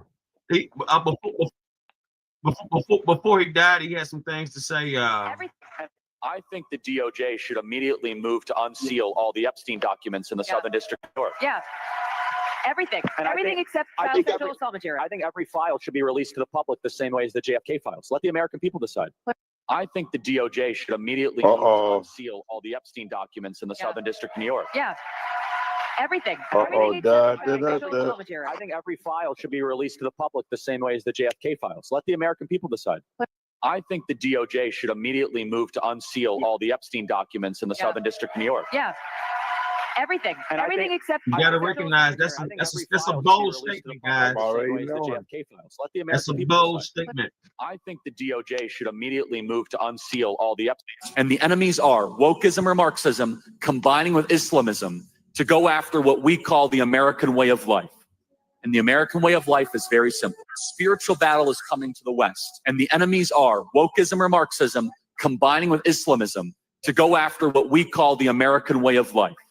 And the American way of life is very simple. I want to be able to get married, buy a home, have kids, allow them to ride their bike till the sun goes down, send them to a good school, have a low crime neighborhood, not to have my kid be taught the lesbian, gay, transgender garbage in their school, while also not having them have to hear the Muslim call to prayer 5 times a day. That's important. We want the American way of life, which is, by the way, Christendom. Christians, our sacrifice, our toil, our vision, the outgrowth of the scriptures gave us Western civilization. And this is where I think is a great rallying cry. Doesn't matter if you're Hispanic, doesn't matter if you're Asian, doesn't matter if you're black or white.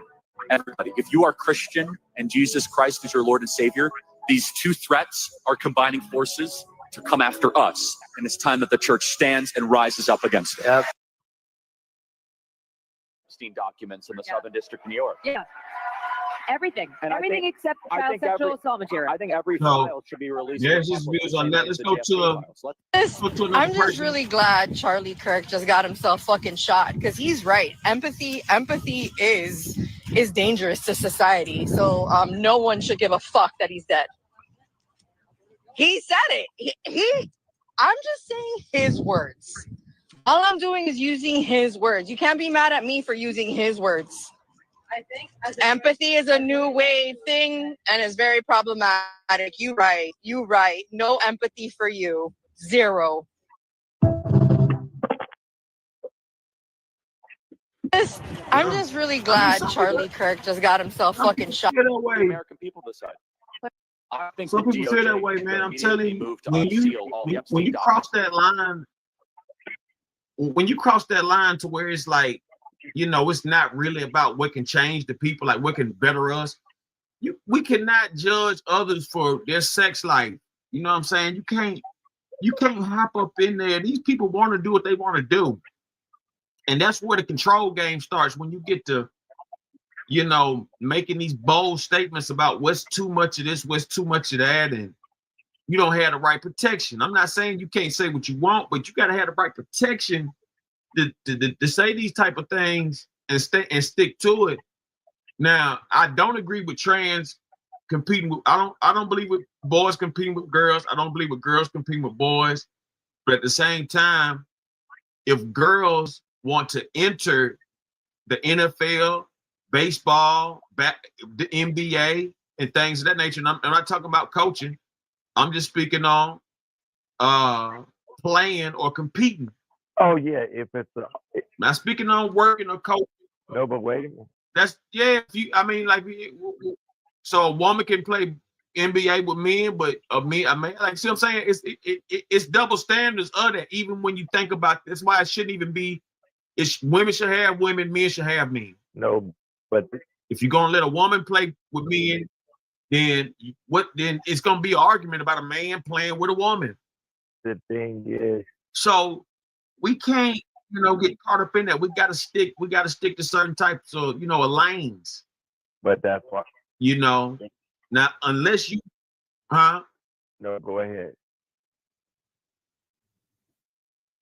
No, I was just speaking on, like, you know, it gets crazy. It gets crazy because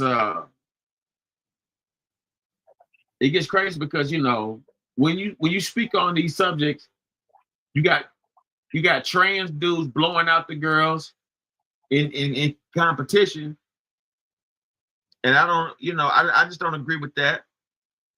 I don't think it should be allowed, but at the same time, this is how it goes.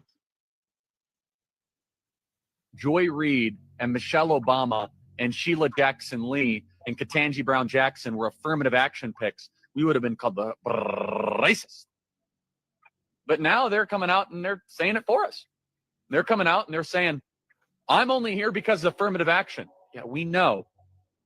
You do not have the brain processing power to otherwise be taken really seriously. You had to go steal a white person's slot to go be taken somewhat seriously. Play cut 52. I rise today as a clear recipient of affirmative action, and particularly in higher education. I may have been admitted on affirmative action, both in terms of being a woman and a woman of color, but I can declare that I did not graduate on affirmative action. This is my personal story.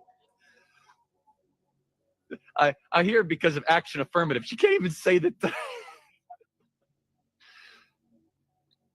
We know. It's very obvious to us that you were not smart enough to be able to get in on your own. I couldn't make it on my own, so I needed to take opportunities from someone more deserving. You know, this is how arrogant Joy Reid and Ketanji Brown Jackson and Michelle Obama and Sheila Jackson Lee are. They're so narcissistic, they think this is persuasive. They think we're like, oh, of course. That's why we need affirmative action, because you have impressed us with your brilliance. Of course. Oh no, imagine the world without Joy Reid. Imagine the world without Sheila Jackson Lee or Michelle Obama or Ketanji Brown Jackson. They think this is persuasive.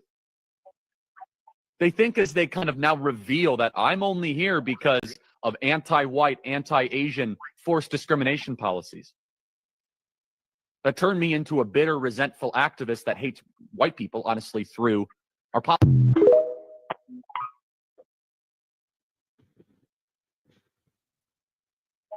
You know, this guy gets deep. You know, like I said, I see what the backlash is about.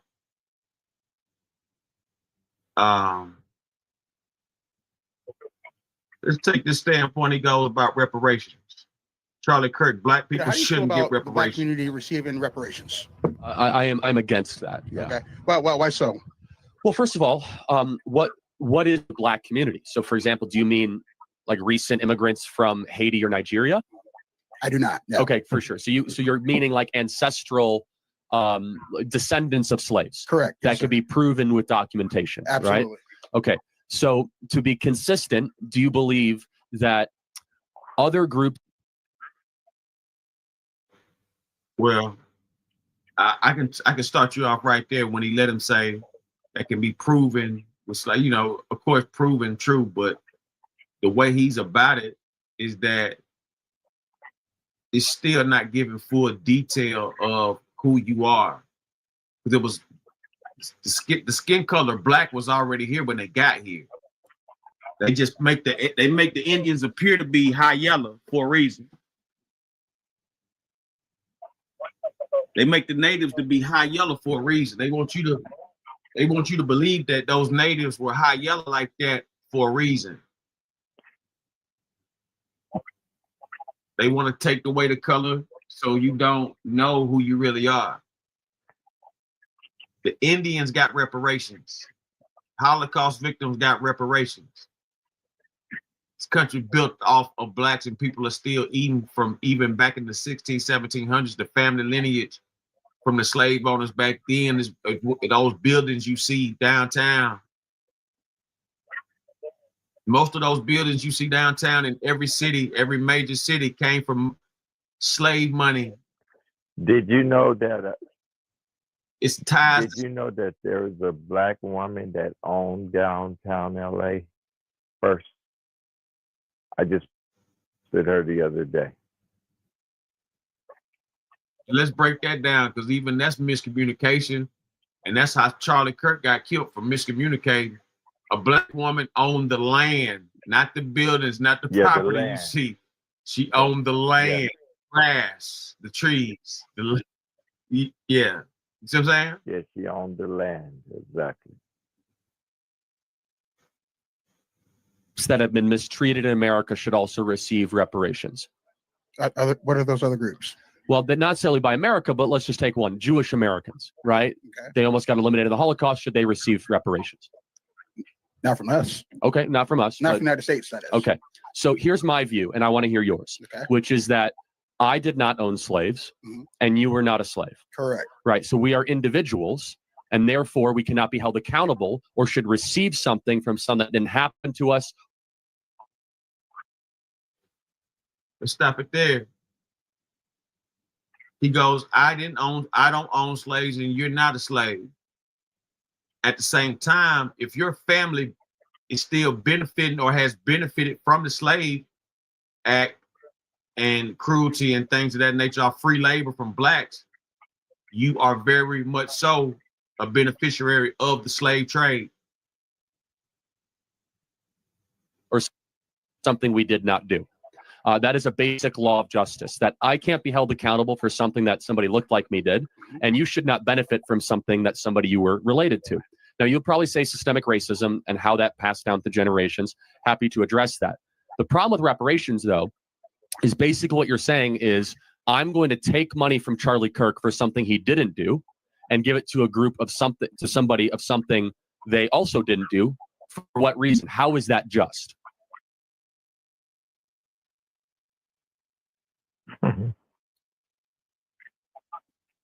I'm convinced Charlie Kirk is a racist. He may be, how can I put this? How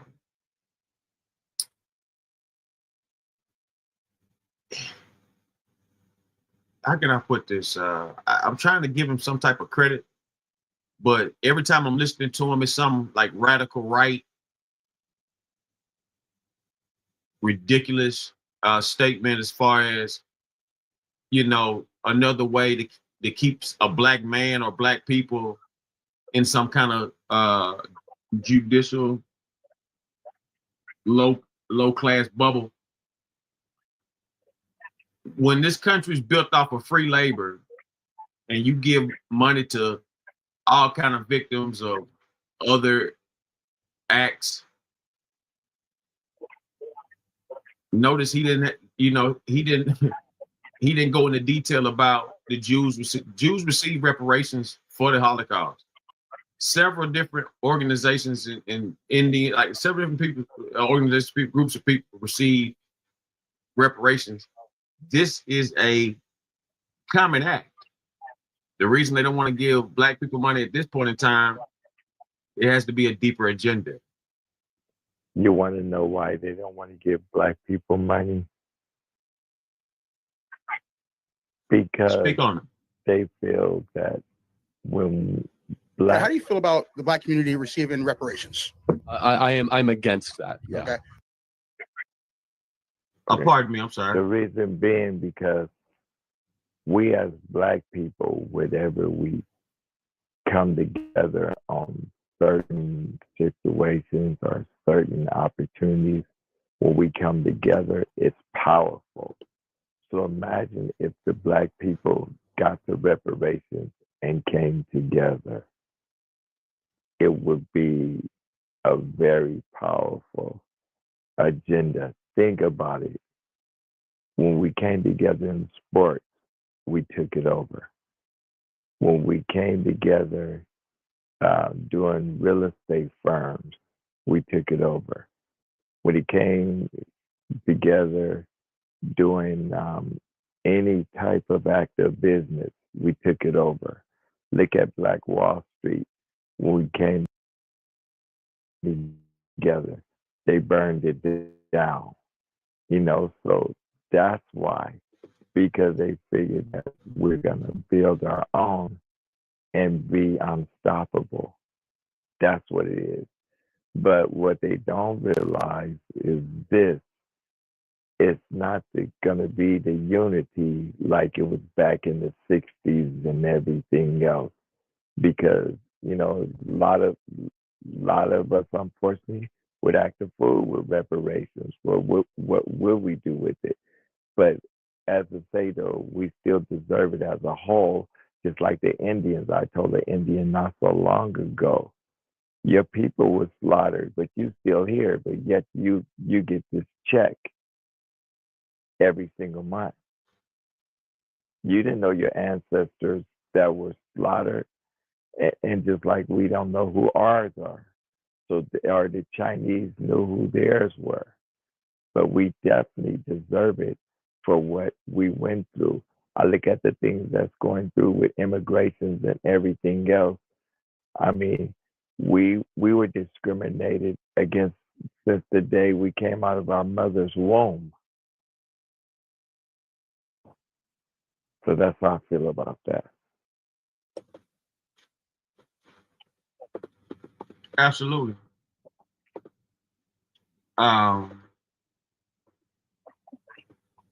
This is not a not a debate. You know what I'm saying? It's people say what they want. It was a gang of people that was completely against this guy, and I'm really seeing what they are talking about. I think he means well for his people and his people only. I don't think he's 100%, but at the end of the day, racist is racist, disgusting. I think he's political, so I think he has to have some kind of connection with other races of people and things of that nature. But the views and the opinions that I'm hearing are 100% racist. Not all, but only a small, not all, but let's say 90. I'm at like a 95% racist guy right here. I'm not gonna say he's 100%. He's just, I give him a 95. Hello. Oh. Be respectful, guys. You can do what he wants. Oh, can I start now? Oh. Nice to meet you, Charlie. I'm a big fan. I think you're a very beautiful man. I admire you physically. But no homo. I did have a question. Something I don't find very interesting about you, something I find kind of repulsive. is that I believe you said that the Civil Rights Act was bad and that we shouldn't have that. Okay. Well, Oh, thank you. I appreciate that. I don't like you as much as Charlie, though. First of all, what's your name? Sorry. I don't want to be like filmed and stuff. Too late. I'm You're anonymous, comparing number abortion one. to the Holocaust. Anonymous Absolutely, guy. I am. In fact, it's worse. It's worse. It's worse. Like a capitalist every single day, Cenk. I live as a capitalist. Okay? I live when I believe. What? So you're comparing abortion to the Holocaust. All right, here's ranking worst Charlie Kirk moments. Go to top 5. So you're comparing abortion to the Holocaust. Absolutely, I am. In fact, it's worse. It's worse. It's worse. Like a capitalist every single day, Cenk. I live as a capitalist. Okay? I live when I believe. What do? I get charity every single year. Hold on. Come on, Cenk. Let's go. Do you truly, in your heart of hearts, truly believe that this is human being? This, Without a doubt. without a doubt, Yes. this is a dolphin fetus. Does fetus mean in Latin? What the? I'm sorry. Is this It means little human being. The smile is very creepy. Okay. Smiling is creepy. No, your smile specifically. You are a culture warrior. I believe when everything is done, Mr. Kirk, people will see you and the people you supported as corrupt, as selling the country out to the lowest bidder, and of doing irreparable damage to a country I'm sure we all deep down love. The difference. You will have to reckon with that. Difference Mr. Kirk. is when.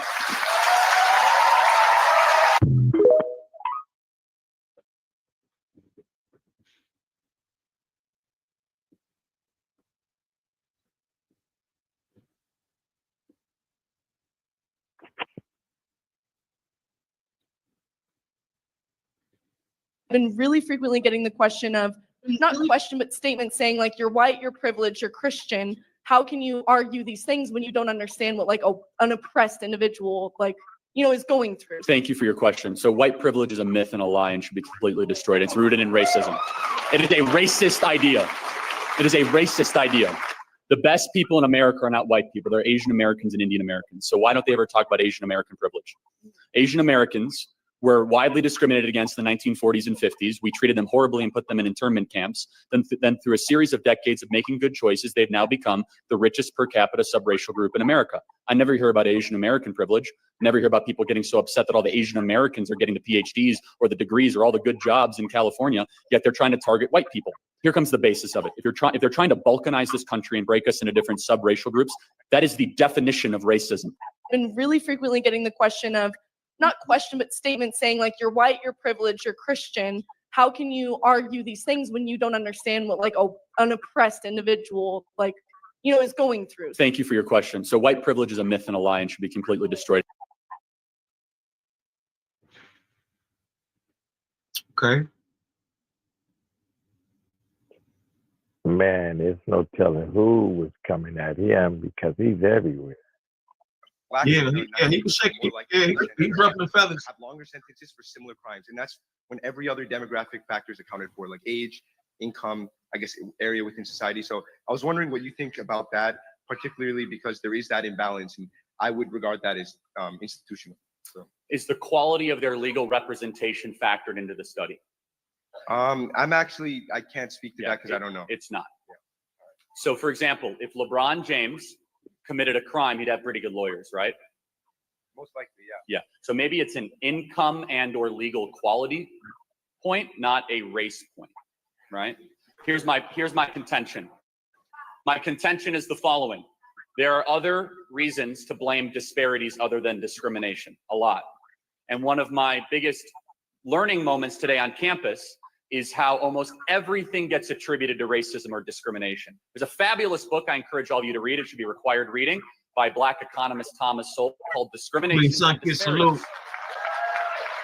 might be the other way around, disparities, whatever. I think it is discrimination and disparities. And he makes the argument there are hundreds of other potential explanations for not just racial groups, but smaller than racial groups, how you go locally, linguistically, and all this. So I encourage you to look at that. And you have to factor that in. I don't think for a second, then you wouldn't either, that Oprah Winfrey, who has a house right down the street, if she committed a crime, that somehow she would not be able to get the best legal help. It's not about skin color as much as it is income, which is not about race. It's about other choices, such as, is there a father in the home? For example, if a Black has a mom and a dad present, that family and that child has a higher chance of all objective facts of success, college attendance, low likelihood of committing crimes, than a white child that has just a single mother. You see, fatherhood transcends color lines. And what we have learned through massive macroeconomic studies is that when Blacks have fathers around, not only do they succeed as much, they succeed even more sometimes than white families. And that is my contention. Thank you for being here.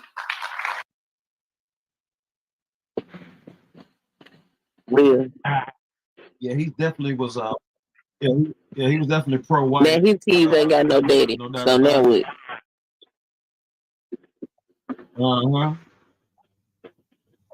Yeah, that's exactly what's going on. I was wondering why people was hating him so bad. Like, I didn't really like. This is my first time ever hearing of him, and so as I'm scrolling down, like looking through all these old fake ass tears and shit, I start seeing all kind of people just start, going in.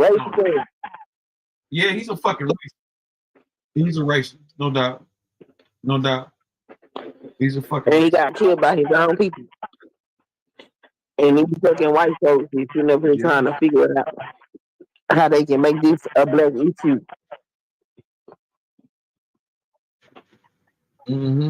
That's exactly what's going on. And like I said, I'm not gonna front.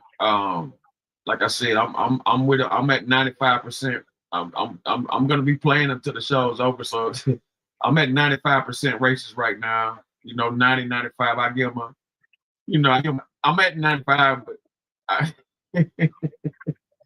like this motherfucker, some of the shit he's saying is just evidently obvious that needs to change. But this other shit that I'm hearing, like, what is he talking about? Like, what the fuck is he talking about, man? He's up here, like, just completely dodging reality. Is and it's a simple fact that he's a racist trying to sneak in the office. That's what I'm starting to see. They called him a social influencer.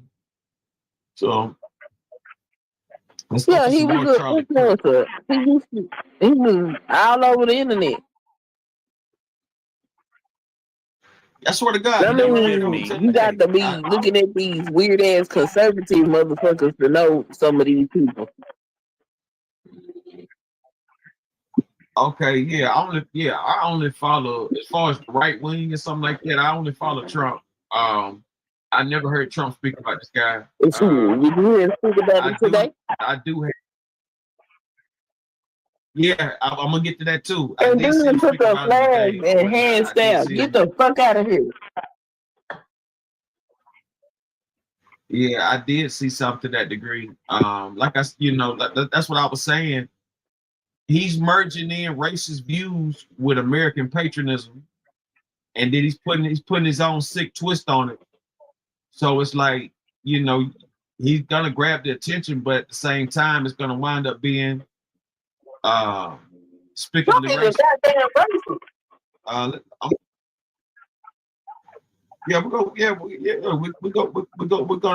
We're gonna listen to some more of his rhetoric, and we're gonna really get that. What I'm trying to find is why would somebody want to shoot in 200? That's what the hell I want to know.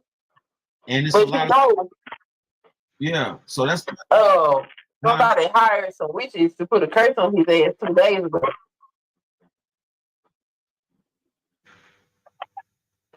It's a video. No, they was talking about it. It's a channel called Secular Talk, and they found the post where it was some witches that was against the right wing and shit. Somebody paid them to put a curse on Charlie Kirk, and 2 days later, this nigga got sniped out. That's it. And then they can't find the person that did it. We're gonna take a look at that after this, after these few videos, and we're gonna see what you're talking about. See if there's anything. Can out you there we give can talk me about a with that. definition of racism? A discrimination against a minority class of people in order to create an imbalance in the society or a hierarchy based on something that is undetermined as of color, race, the color of your skin, or maybe even color of your skin. Can you be racist against Asians? Yes. Can you be racist against white people? I believe that you can have prejudice against white people. If a group of black individuals, which happens unfortunately so often, say, we want to go beat up whitey, and they go beat up a white person, was that a racist thing that they did?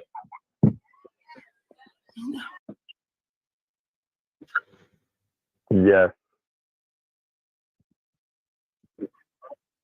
Absolutely.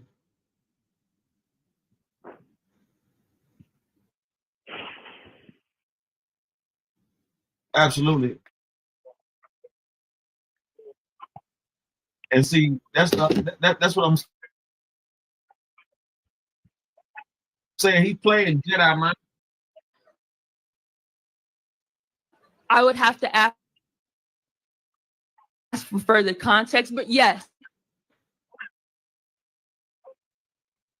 Yes.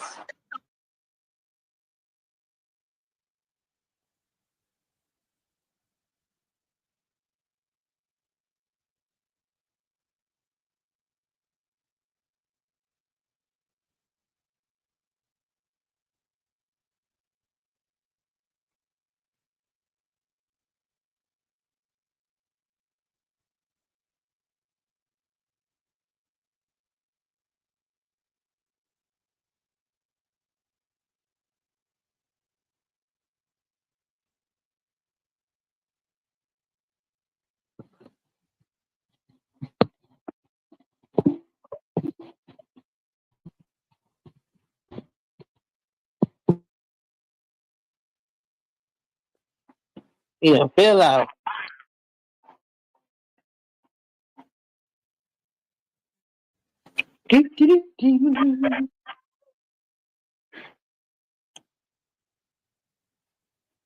So this man is saying that he believes in God and he's a Christian.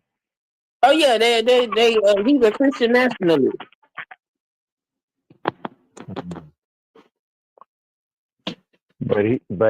But he's in a Mormon city. Utah is all Mormon. So he goes around to different college campuses and talk to them college kids. And so he happened to go to a college campus in Utah, and that's where he got his ass started. Is he from Utah?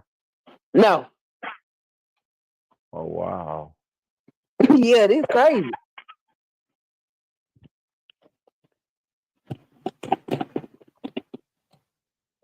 Because I know Utah has some things that has happened out there. So that's why I thought maybe he lived in Utah. Just like that one in particular, the director's son, he went to Utah University and he killed those 3 people.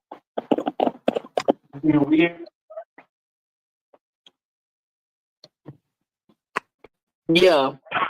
No, he didn't live in Utah. That was his new form of content. Going to talk to them college kids.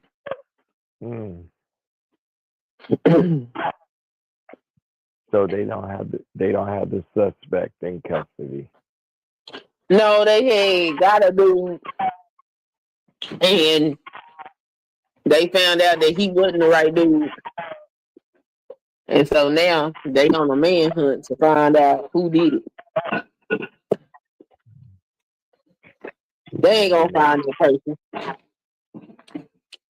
Man, ain't no telling. Just like they just busted that 13-year-old with all those print guns. That boy was 13 years old and he had over 20 guns. To your definition, because your definition was that it had to be the exercise of power. I'm going to make your definition better for you because I the exercise of power against a minority group. Yes. But in that case, it wouldn't be, because it would be a group of Black individuals versus a white individual. Right. So wouldn't a better definition of racism be a human being or institution prejudicing or stereotyping against anybody else because of their race?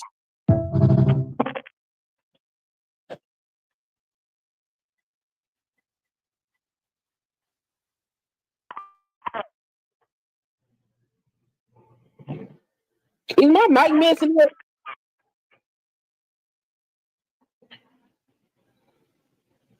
I hear you. I keep hearing this static.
Oh, he found it.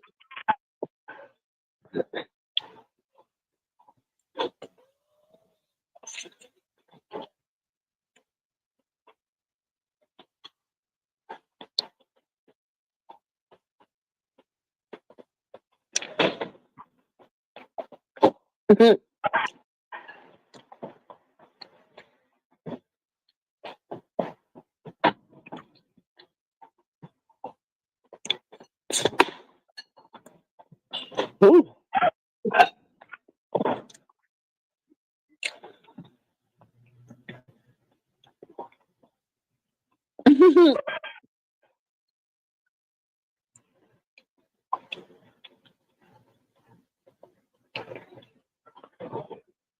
Two-day turning down.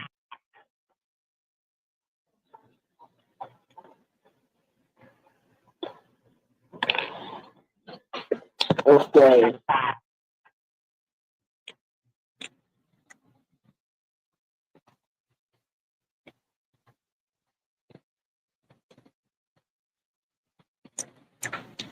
See, after placing my first spell, make everyone hate him, I was left with more questions than answers. How long would it take to kick in? Should I have splurged on a pricier spell to make it work faster? Shortly after, the witch messaged me trying to upsell me a $50 spell booster. When I asked what it did, she explained it would amplify the energetic support of the main spell, or else I could let it unfold in its natural timing. I decided to trust the witches. You gotta scroll down.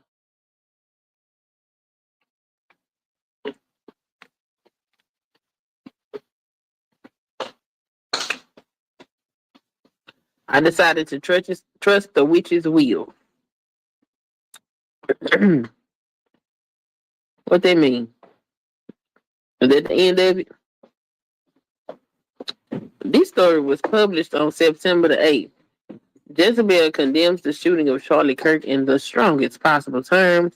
We do not endorse, encourage, or excuse political violence of any kind.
Okay.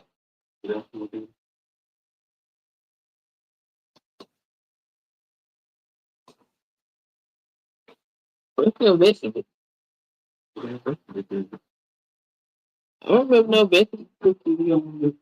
Oh, you talking about that Viola? Okay. Not Roland Martin.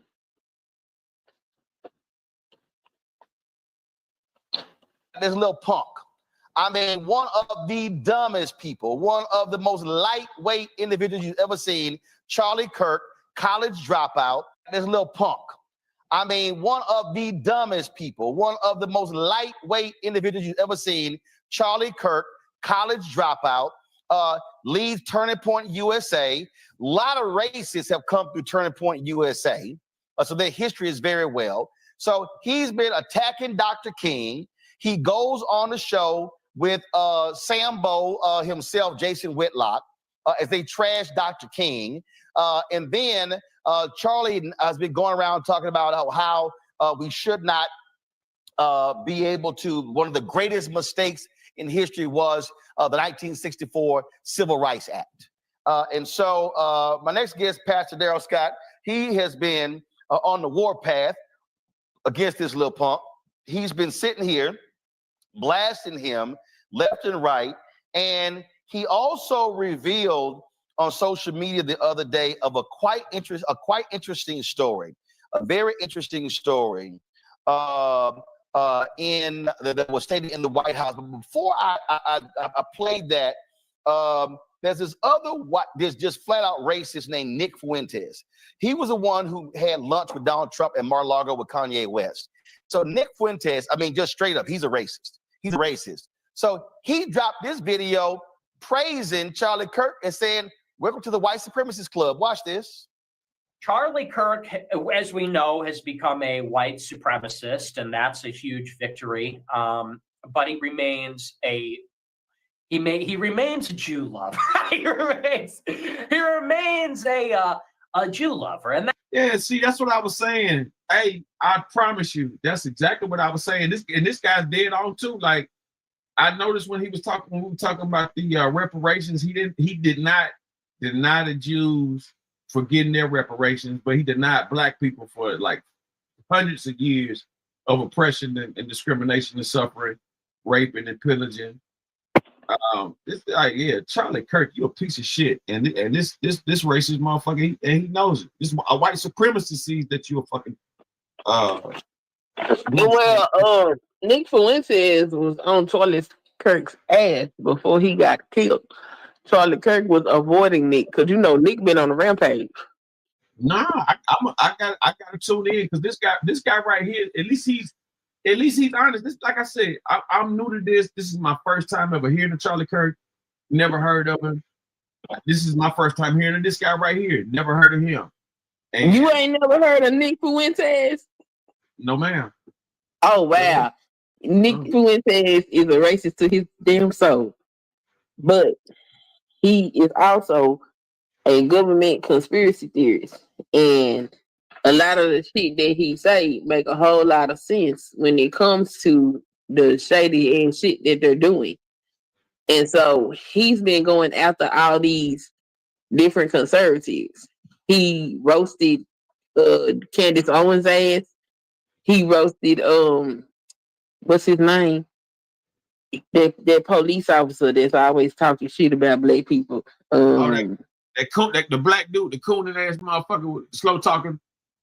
Yeah, he went off on him.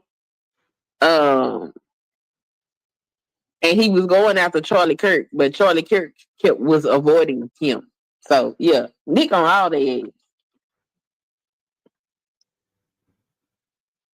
What's that? Let's hear him out. No, I don't use language like that, you know. But he is an Israel shill. Like Charlie Kirk has become white nationalist, hardcore, but he remains a shill to the Jews in Israel. And I've said that for a long time. But if Posobiec is coming out swinging on both fronts, it's like, hey, if Turning Point would just stop banning Groypers from their conferences, maybe we could work together. If they would just stop bad-mouthing me and just reintegrate the Groypers into the machine, that would be a win for everybody. So, Pastor Darrell Scott, if a racist like Nick Fuentes is saying, "Hey, welcome to the club," sounds like all your criticism of Charlie Kirk been on point. Hey man, first of all, let me say you got one fact wrong. What's that? He's not a college dropout. He's a junior college dropout. Well, junior. So you made it seem. Junior colleges no. Junior colleges are colleges, but technically, yes, you're correct. Go ahead. Yeah. So basically, he has a high school diploma. Well, but I don't know what his GPA was either. Well, but it's no different than the person who he hired, Candace Owens, who also dropped out. So, hey, they got something in common. The thing here is this here. You said something the other day, there was a meeting at the White House, and Charlie Kirk told Trump, just go ahead. No. He didn't tell Trump. So we were in the Navy mess room, the cafeteria at the White House with myself, my business partner, Kareem Lanier, and several other people were there. 2 other black people were there and several white people. And we were discussing 2020 outreach to different demographics. And we talked about the evangelicals. We talked about suburban white women. We talked about gun owners. And then when they got to black people, Charlie Kirk said, I think Trump should just tell black people anything. Just lie to them. He can say anything. It don't matter. My business partner reaches up. Can we cuss on this show? Yeah. It's called. My business partner said, man, that's the stupidest shit I ever heard in my life. Then I said, Charlie, say something like that again, I'll knock the shit out of you, white boy. And so he turned red and said, well, hey, I'm just saying, don't you never say no stupid shit like that in front of me again. And we checked him real hard, but that showed me right there the content of his heart to even say something like that. Trump should just tell black people anything, lie to them. It don't matter, just say anything. Well, no, Trump wasn't in the room when that happened. Trump was not there. Well, I mean, it's kind of true. He did do some lying to black people, but man, every politician lie to everybody. Yeah, but you know your boy lied a lot more than the whole. What he lie about? Hey, that ain't the topic. We'll revisit this another day. I want to stay on Charlie Kirk, little punk. Charlie Kirk. Yeah, I don't want this to be Mark. And I see you don't have much time because you're going to Joe. You're going to Dementia Joe. I don't want this to be Mark Fisher 2.0. So I'm gonna save you. You don't want this smoke. You don't want this smoke. Now you not Dale. Now you know dog. Come on, you already know. Doggone well. You know doggone well. You don't want to smoke, but we ain't gonna go there now. You know doggone we can do that another day. Let's not lead the deer to chase the rabbit. We are finally on. This is historic, man. I'm just saying. Me and you on the same side. Charlie Kirk, this is a racist piece of shit. I got you. Now we on the same side right here. This is historic, man. I got you, because when I get done with you be a deacon. All right. This black history. We are making black history right now. So Roland Martin and Darrell Scott on the same side of the top. So here's the question. You've been calling him out, but look, these conservatives, they're not going to stop going to his conferences. They're going to keep embracing him. And so is the Republican, are they going to cut ties with Charlie Kirk because of his rampant racism? And it's very clear. Let me say this.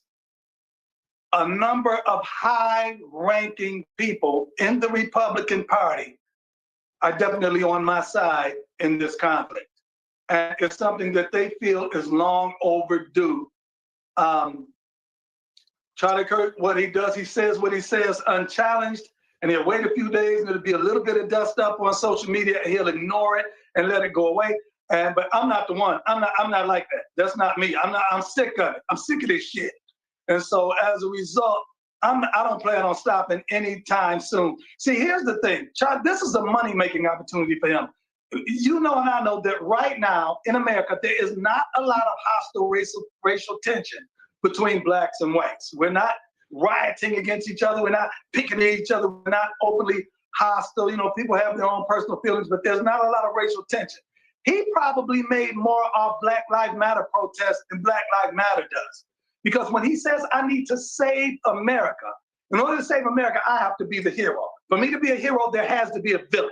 So he hides his racism behind CRT, behind DEI, and he makes the black man be the villain. He's perpetuating this racial divide. He's making all white people look at black people with suspicion. And then Charlie can stop it. Charlie can save it if you give me money.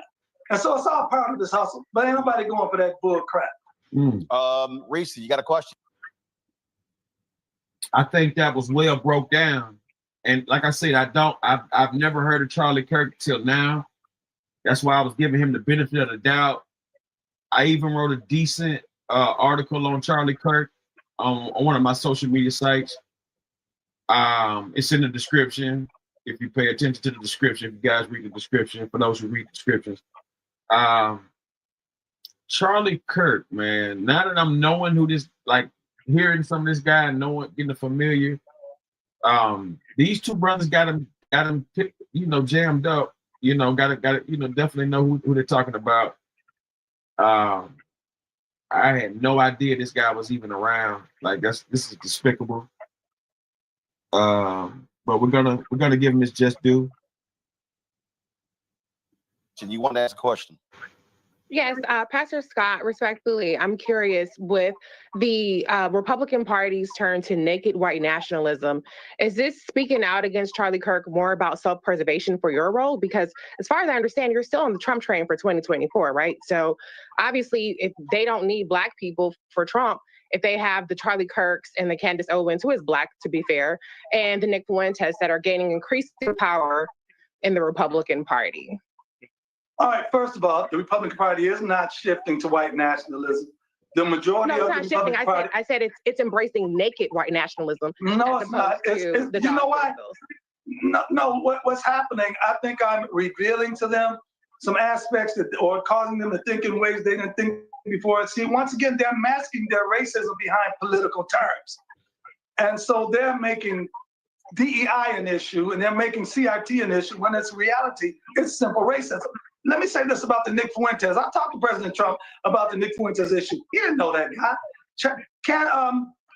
Kanye called him from the car and was coming in to meet. He said, "Hey, can I bring my friend in?" And once he brought his friend in, Trump didn't know who the guy was. They had to tell him, "Man, get this guy out of here. He's a white nationalist." But that's what happened right there. He didn't know it. Kanye did that. Well, if you let folk first of all, any real high-ranking official has a vetting process, and they wouldn't have allowed either one of them to even walk into the door. So, and now that I just heard that, and I'm glad these brothers are here to break it down. I always liked it. The guy that was just talking. I've always been a big supporter of him since Trump first started running back in the 2015, 16, around that time. But this goes to show you that Kanye West, when he's spitting all that racial rhetoric and all that kind of stuff, that was where he was getting it from. He was getting it from people like this guy, Charlie Kirk. That's what, like, everything Kanye West was kind of saying, A lot of that sounds like Charlie Kirk now. So now we can understand where the mind of Kanye West, he's been crossed and duped by his people so much, he's running the white supremacists for gain. But frankly, this Mar-a-Lago. It's not the White House. No. Let me tell you something. I've taken people. Listen, I've taken people down to Mar-a-Lago. Daryl, wait a minute. This is my whole point. It's called a vetting process. I have a vetting process. If I have a vetting process, Trump should have one. And if he will allow anybody just to roll up next to him, not know who they are, that's the person I don't want in the Oval Office. If you No, because you have to understand, and you and I both are aware of this. That's friend business. No. He has a confidence in me. No, I've taken people down there that he didn't know, but his trust in me says you're not going to bring anybody sideways. I took Ray J down there. He didn't know Ray J. But when I got there, I said I got my friend with me. He said, "Is he cool with you?" Yeah, okay. And my point is, so he ought to know that. And you recognize. My point is, if you people on the streets even know that. My point is, if you put your trust in Kanye, then I question your common sense.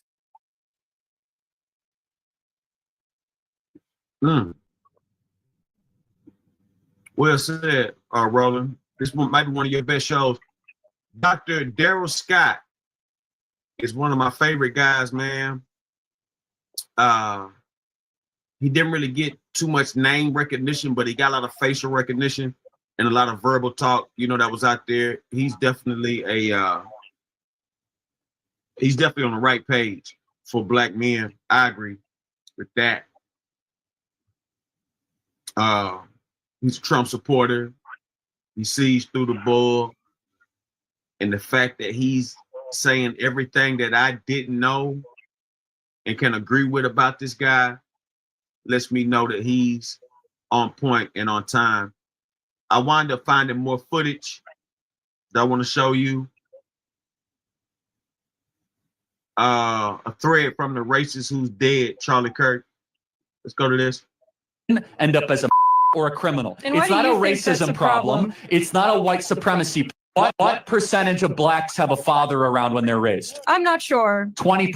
So that's why you 80% of think it blacks do not have a stable father around. It is the most predictable way to end up in prison, end up as a or a criminal. And why It's do not a you think that's racism a problem? It's not a white supremacy problem. It's a fact that black fathers impregnate women and they don't stay around with the women And that they have why- impregnated. Charlie Kirk, do you think that Is- that happens more in the Black community compared to others? It's threefold. Number one, we subsidize single motherhood. Number two, it's culture. It's accepted in the black community, and it so shouldn't it's be. culture. Okay. Don't take my I word see. for it. Read Thomas Sowell's own book on how black culture allows single motherhood to continue into a nanny state type practice. 75% of black youth are raised without a father in the home. 75%. Is that a bigger problem or not a bigger problem than whiteness, white privilege, or white supremacy? How They can should you all blame? be addressed and they're all related. Okay, how is a white person to blame? Wouldn't it be more like smart to be like, hey, that this is not about systemic racism. Like, stop impregnating your women and abandoning them? Yeah, that's more that one-sided trash.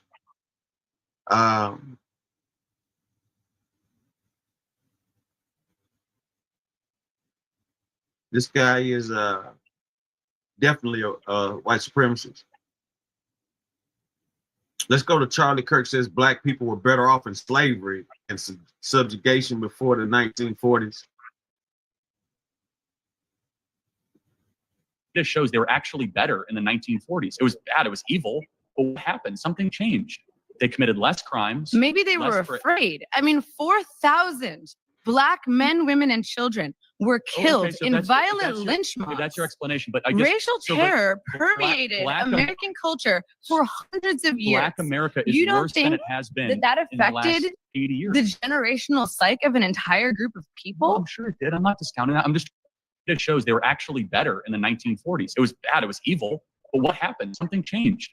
They committed less crimes. Maybe they were less fra- afraid. I mean, 4,000 Black men, women, and children were killed so in that's- violent that's- lynch mobs. That's your I remember I was at the country club and one of the members, we was out there, and he goes, man, I wish it was the 30s. I wish it was the 30s, man. Don't you wish you was in the 30s? I said, hell no. So it might be good for you, but not for me. We both laughed about that. You know, good temper. White boy. Yeah, it was. Yes, he deserves to die, and I hope he brings it hell. Remember? And I really don't want to hear any moral superiority from the people who were just laughing about undocumented immigrants getting. Yes, he deserves to die, and I hope he burns in hell. And I really don't want to hear any moral superiority from the people who were just laughing about undocumented immigrants getting eaten up by alligators. Okay. That motherfucker had to go. Yes, he deserves to die, and I hope he burns in hell. These are all public things. Everything's educational purposes. Let's go. This woman is all of us right now. Liberal, progressive, deranged fucking animals. Ooh, mother fucking mother fucking animals. What the hell? Liberal, progressive, deranged fucking animals.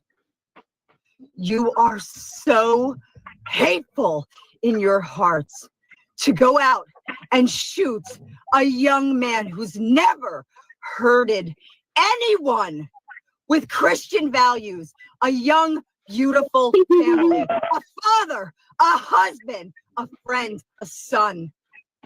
You shot him. Why? Because you didn't agree with his politics? Because you didn't agree with his ideology? That's the reason why he deserves to die?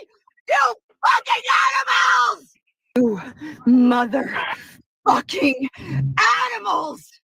You liberal, aggressive, deranged fucking animals! That's some Christian values right there, boy. Hateful in your hearts. Yeah, that's to go out and some heavy hate, man. Some heavy hate there.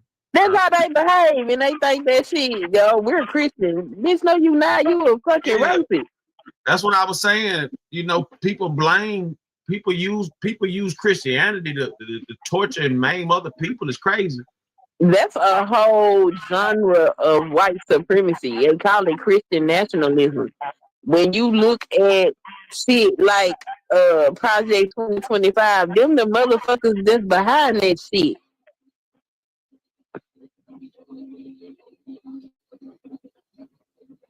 Yeah, it's getting out of hand. Yeah, he had to go. I definitely understand why people feel like that. Yeah, this guy's crazy. Let's it's go. Not just him sitting around. That's a whole fucking genre of motherfuckers. Yeah, and I'm glad you breaking this down to me because I had no idea like the name of these people or nothing like that. And I'm glad you let me know. That's called Christian. You said it's called Christianity. Christian nationalism. It's white supremacy, but they call it Christian nationalism. We're bringing Christian values and all of this shit. A lot of these shit that Trump is doing is a part of their fucking agenda. I be trying to tell people, y'all better wake the fuck up, but no, it's too many people that love Trump. Trump don't mean us no fucking good. Well, let's stick to Charlie Kirk. Let's stick to Charlie Kirk because Trump put the flag and hands down for this man, but it was a white man that killed 3 black people a couple of days ago, and why they ain't lower the flag for them? Good question. Good question. All right. Let's go to some more Charlie Kirk. Senator Joy Reid and Michelle Obama and Sheila Jackson Lee and Ketanji Brown Jackson were affirmative action picks, we would have been called the racist. But now they're coming out and they're saying it for us. Yeah, I can't stand Joy Reid. They're coming out and they're saying, I'm only here because of affirmative action. Yeah, we know. You do not have the brain processing power to otherwise be taken really seriously. You had to go steal a white person's slot to go be taken somewhat seriously. Play cut 52. Still a white person slot. I rise today as a clear recipient of affirmative action, particularly in higher education. I may have been admitted on affirmative action, both in terms of being a woman and a woman of color, but I can declare that I did not graduate on affirmative action. This is my personal story. I hear because of action affirmative. She can't even say it. We know it's very obvious to us that you were not smart enough to be able to get in on your own. I couldn't make it on my own, so I needed to take opportunities from someone more deserving. You know, this is how arrogant Joy Reid and Ketanji Brown Jackson and Michelle Obama and Sheila Jackson Lee are. They're so narcissistic, they think this is persuasive. They think we're like, oh, of course. That's why we need affirmative action, because you have impressed us with your brilliance. Of course. Oh no, imagine the world without Joy Reid. Imagine the world without Sheila Jackson Lee or Michelle Obama or Ketanji Brown Jackson. They think this is persuasive. They think as they kind of now reveal that I'm only here because of anti-white, anti-Asian forced discrimination policies. That turned me into a bitter, resentful activist that hates white people, honestly, through our politics. Now, he dropped out of college. And this is how he speaks about well-accomplished black women. Exactly. I think he's jealous of black women to a degree. It's something going on because a lot of his comments had something to do with it. Don't get it twisted. I did agree that when you look at the job base and everything like that, you do see black women getting hired more because they're it's a lot that goes with it. I don't think it's just because they black women. I believe it's because they're educated. They got maybe like lesser bad things on their record. I think they might have, It's because they're educated. Yeah, that's what I was saying. Like, and they're qualified. They're more polished. Exactly. Men not going to school like that. And black women is going to go get this education, so they got them jobs, but they don't got them no more. Trump done took all of these people is attacking black women. That's another subject. I want to know more about that your opinion on that. 336,000 black women lost their jobs, and 375,000 white men gained jobs. Where's the ratio in that? Where'd you get that ideology? Just put it in Google. It'll come up. Wow, that's deep. Trump tried to fire the black female governor of the Fed. Yep. I remember he laid off a bunch of government workers. No, Trump don't have power to fuck with the Fed. I know what I'm saying. I remember I'm not government workers. I mean, people that was working at Navy Federal, all them jobs and stuff. Yes, but she's the only black person that sits on the board of governors for the Fed, and he didn't fire nobody else but her or try to.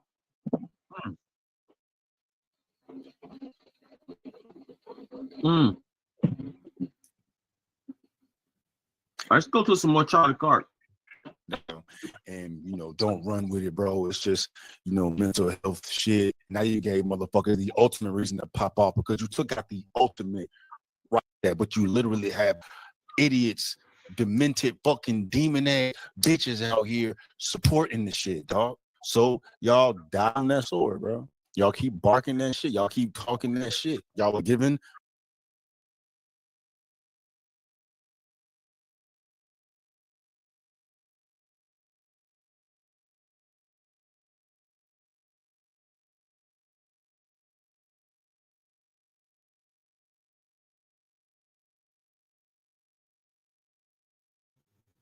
Charlie Kirk situation.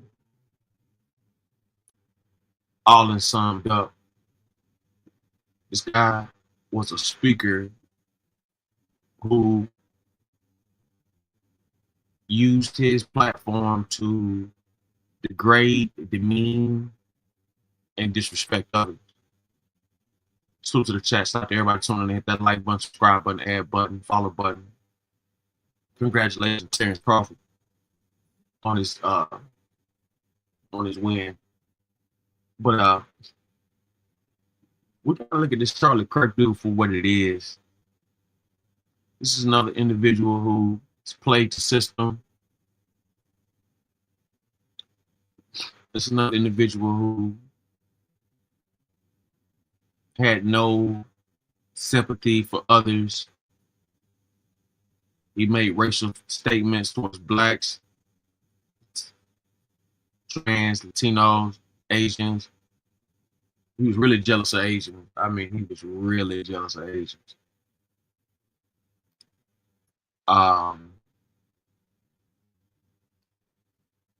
Let's go to Law and Crime Network. Let's get into 5 wild Charlie Kirk assassination conspiracy theories.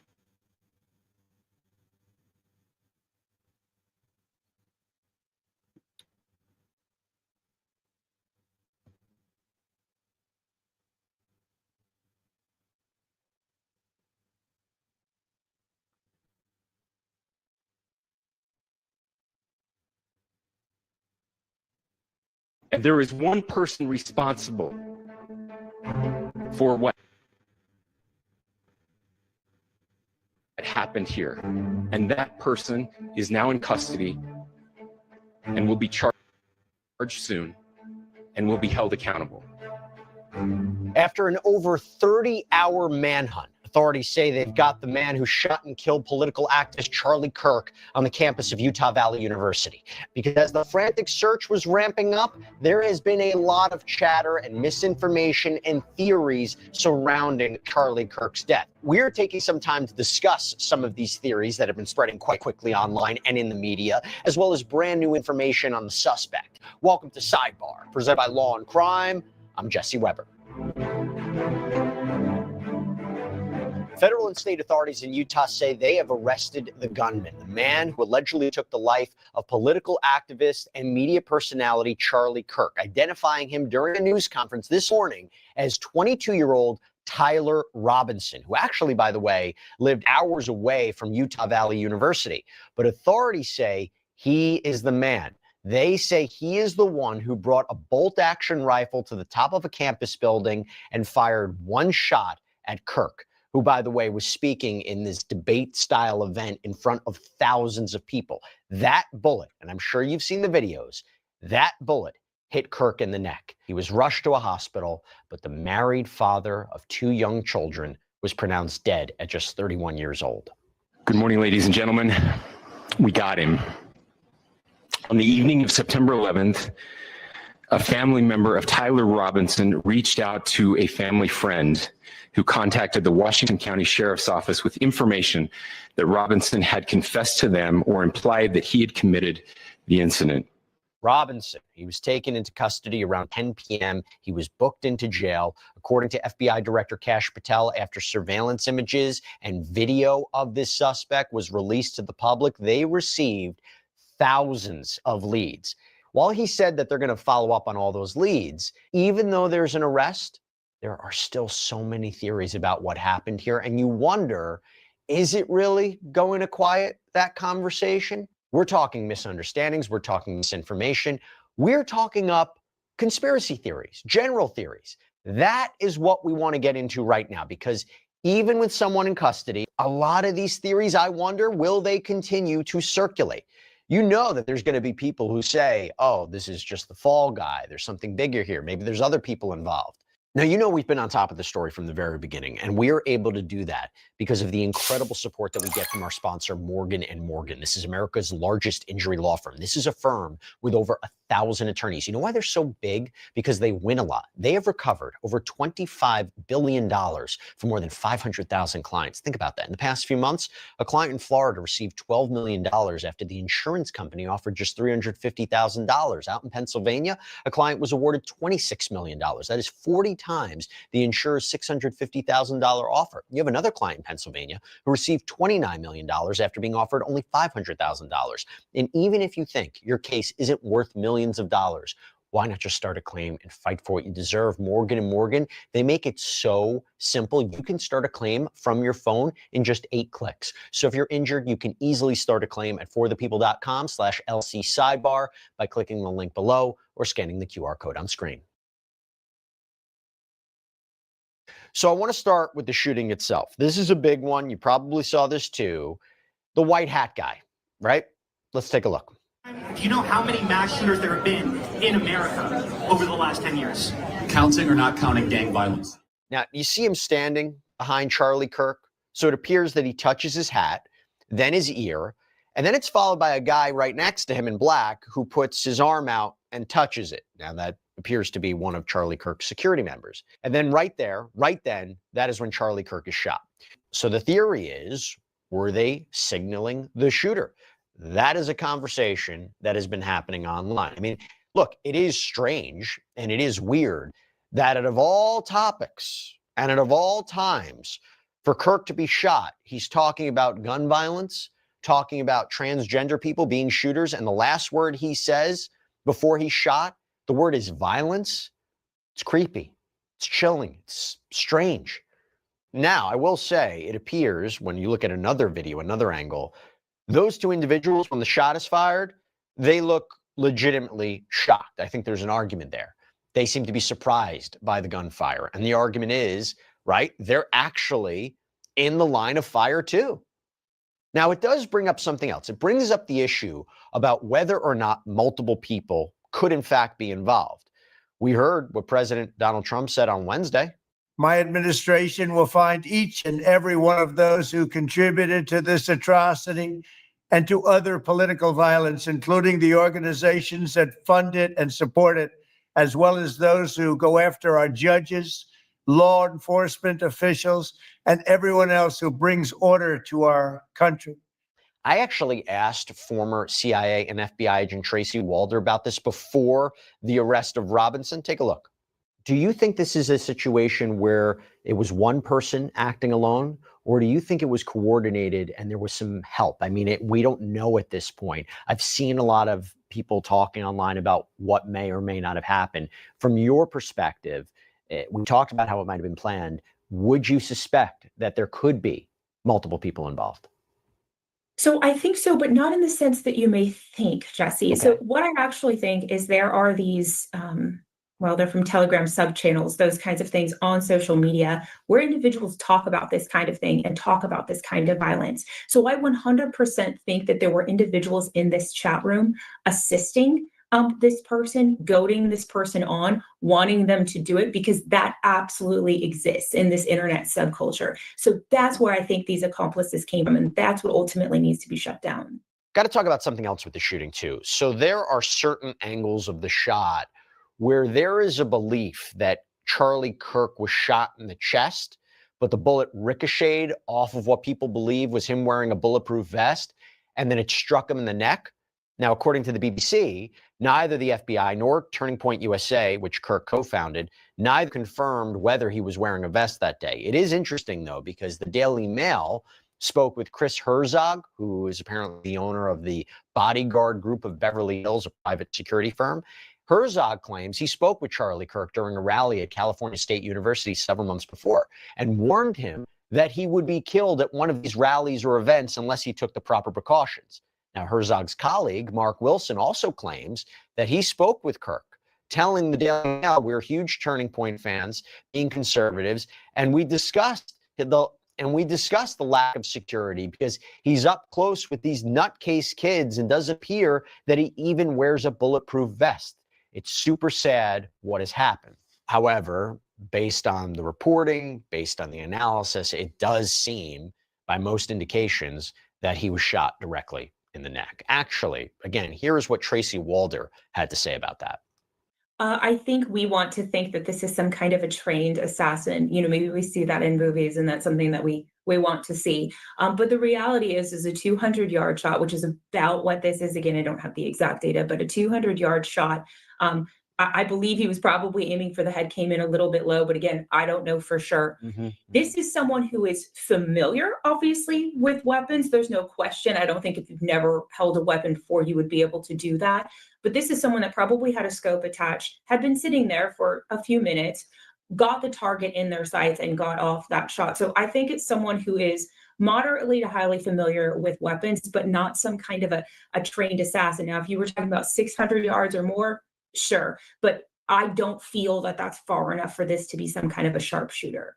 Okay, now I want to move on to this next theory. There is obviously a lot of political high tensions brewing with narratives being pushed that this was a left-wing extremist. I mean, right-wing influencer Mike Cernovich posted on social media that the shooter, quote, was an ideological foot soldier of far left-wing billionaires. My first assessment after the shooting was noticing those guys behind, standing behind them. Let's see. You know, when you look at the footage and things of that nature, you can clearly see these guys doing signals. You know, ready, aim, fire. I've stated that he's also you know, could have been a scripted suicide.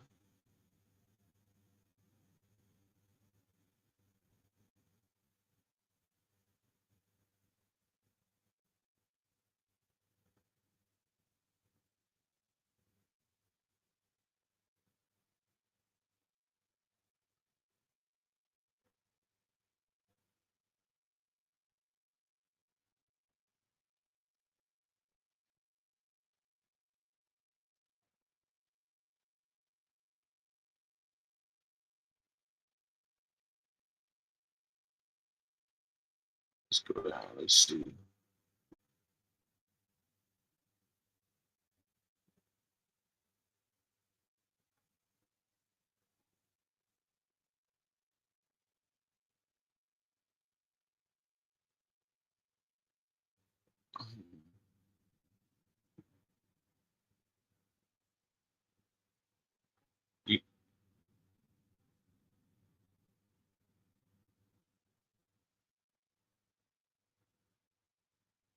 You know,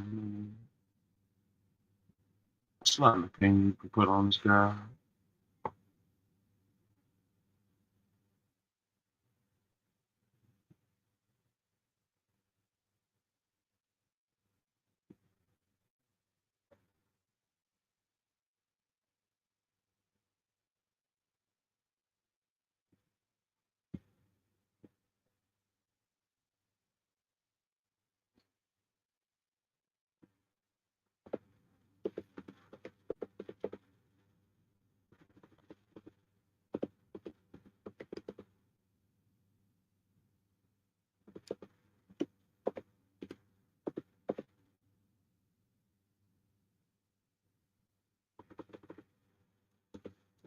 It's a lot of bullshit going on.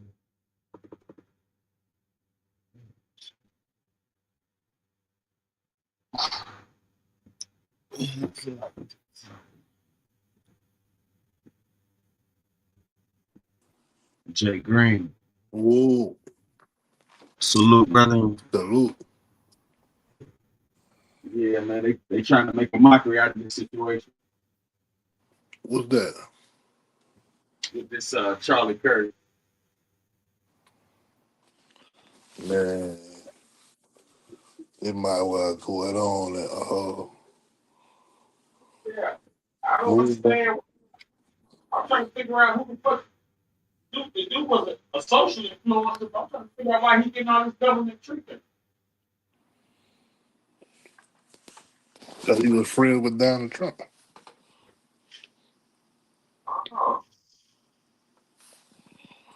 You know, man, like I said, I voted for Trump, but I can vote for this dude, man.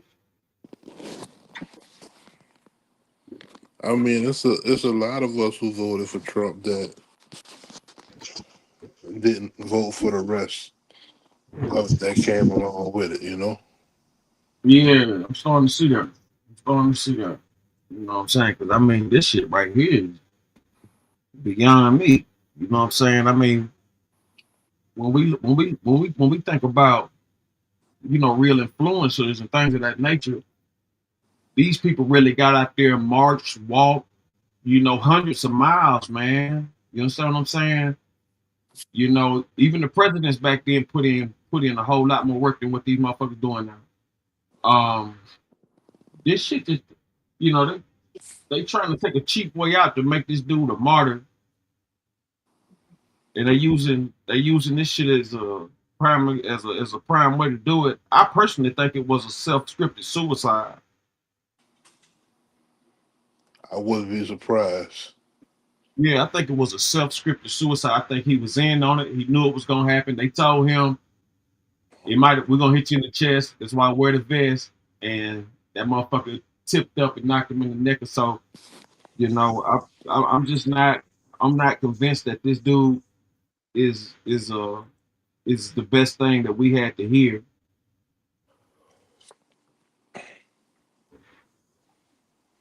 Real talk. I don't think he was supposed to die. Right. But you're not surprised. I ain't surprised. Right. Right. I go, yeah, I'm like that. You know what I'm saying? Like, I'm not necessarily, you know, I'm not necessarily going with the fact that it happened, but at the same time, it's a lot of racist hate and it had to get dealt with. You know, I'm definitely not gonna you know, say I would have did this or I would have did anything of that nature. Because of someone speaking their racial opinion to children and things of that nature. But I definitely understand someone taking the action to do something about it, because that poisoning the minds of the youngsters is beyond. It's like clearly you can see how easily influenced these people are right now just on social media alone. Yeah. By all this fake tears, fake love, all this old shit, man. They don't even know this motherfucker. And then if they did know about the bitch, they'll know this motherfucker's a racist.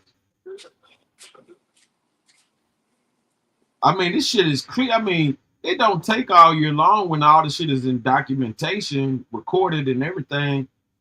So it's like you ain't gotta think too much. I mean, for motherfucker saying the same shit everywhere he go, he ain't changing the story. It ain't like, you know, he goes and talks about different topics. It's damn near the same topic with this motherfucker every college joint he go to, it's the same shit.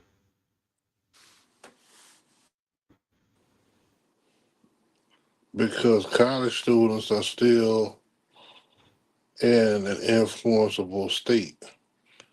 Like most of the time, you'll find kids who are racist early, but a lot of them don't become racist until after college.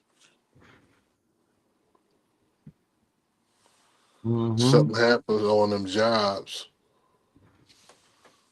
where they'll say, hey, you know, we were supposed to give that to Derek, but we had to give it to you, buddy, because you're a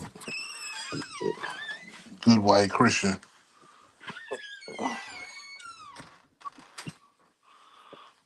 See, what a lot of Christians don't understand, what they don't get.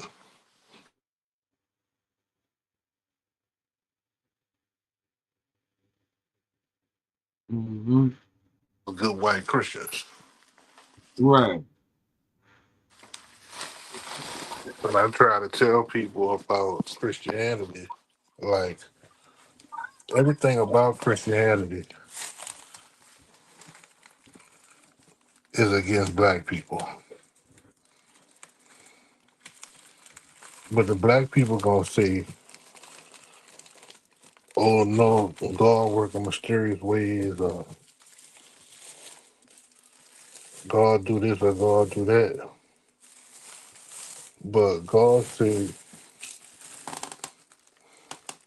the Bible says either you gonna honor me as your God or you going to hell.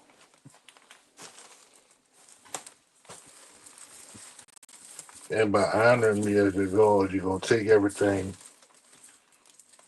that happened and just know that God is working in a mysterious way. But that shit don't work. That shit don't work for me because you telling me that the whole while I'm here, I just got to deal with whatever the fuck going on. Mm-hmm.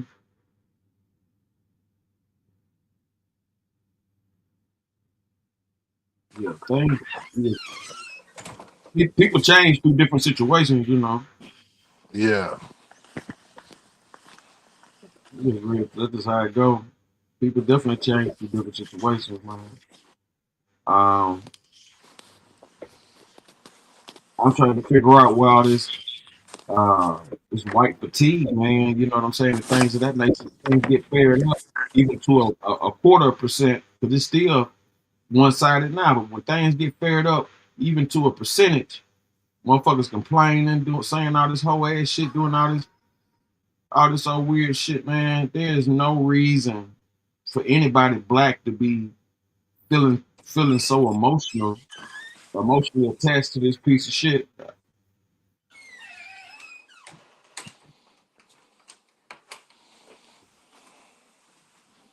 I'm seeing motherfuckers crying, doing all this old bullshit, man. I'm talking about like going out there. I'm like, what the fuck is going on? Well, it's rage bait. Rage bait.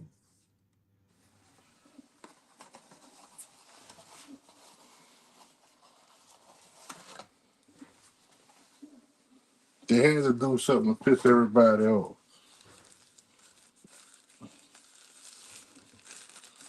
Something to piss the vast majority off.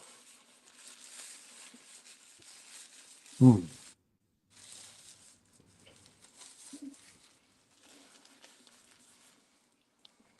Mm-hmm. Yeah, they had to do it.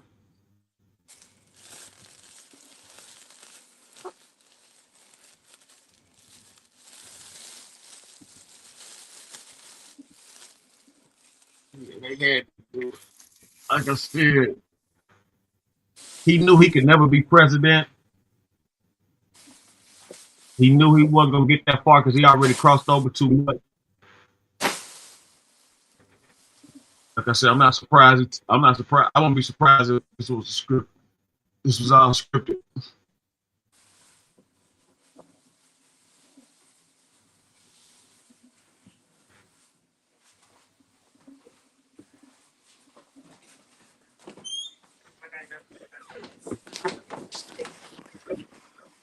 Mm-hmm. I think everything is scripted. Mm.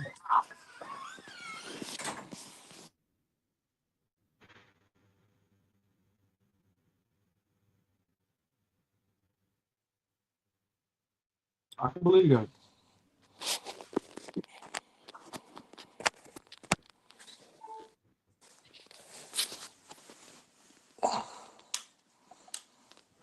I'm talking about all the way to Trump getting back in.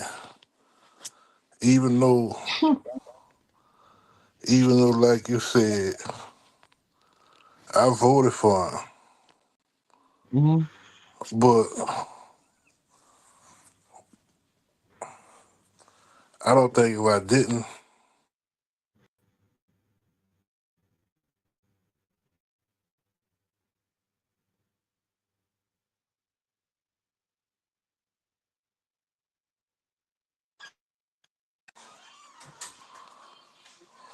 what my one vote would have did. You feel me? Right.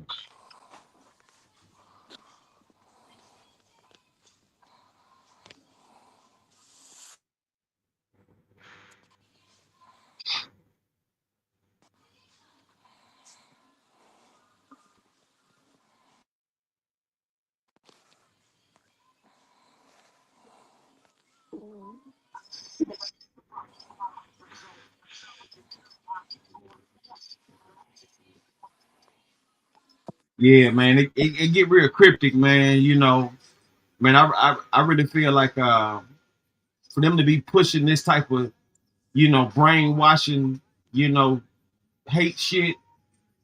I definitely think this was a plot and ploy because I never seen nobody get this much publicity, you know, under these type of circumstances. And the fact that these people want us to overlook this, these derogatory, hateful actions and words, you know, is ridiculous.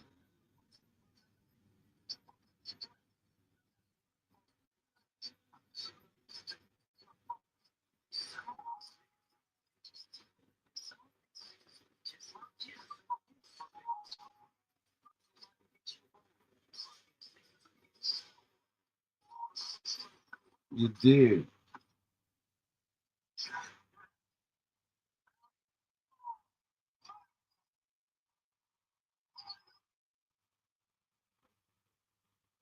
Yeah, it's a whole lot of that dumb shit, man. You know what I'm saying? It's gonna get recognized.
Oh, these motherfuckers being very disrespectful on these shows. I'm about to check this bitch one time. JT, hold on 1 second, please. Wow. Yeah. Yeah.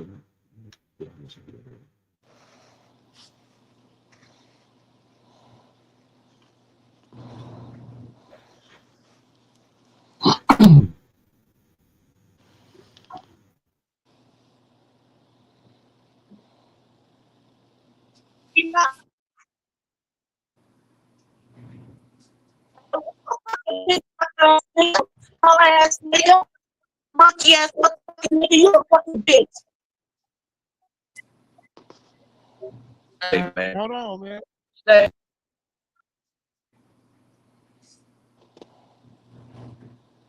yeah, I don't give a fuck about none of that shit, bro. I'm not finna argue with you. Show me this shit. I'm with the show me shit. I'm not finna argue with you, bro. We not finna do that. And I keep saying that shit. I don't do that shit on here, bro.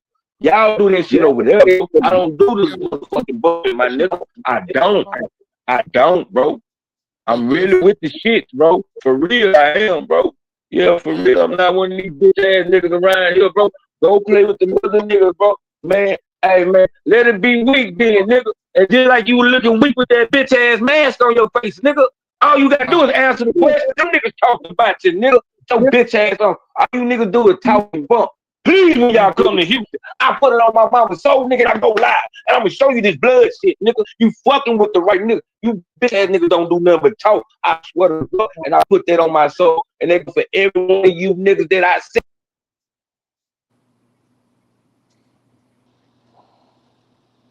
Dick eating bitch, nigga. Motherfucking son and fried his motherfucking brain.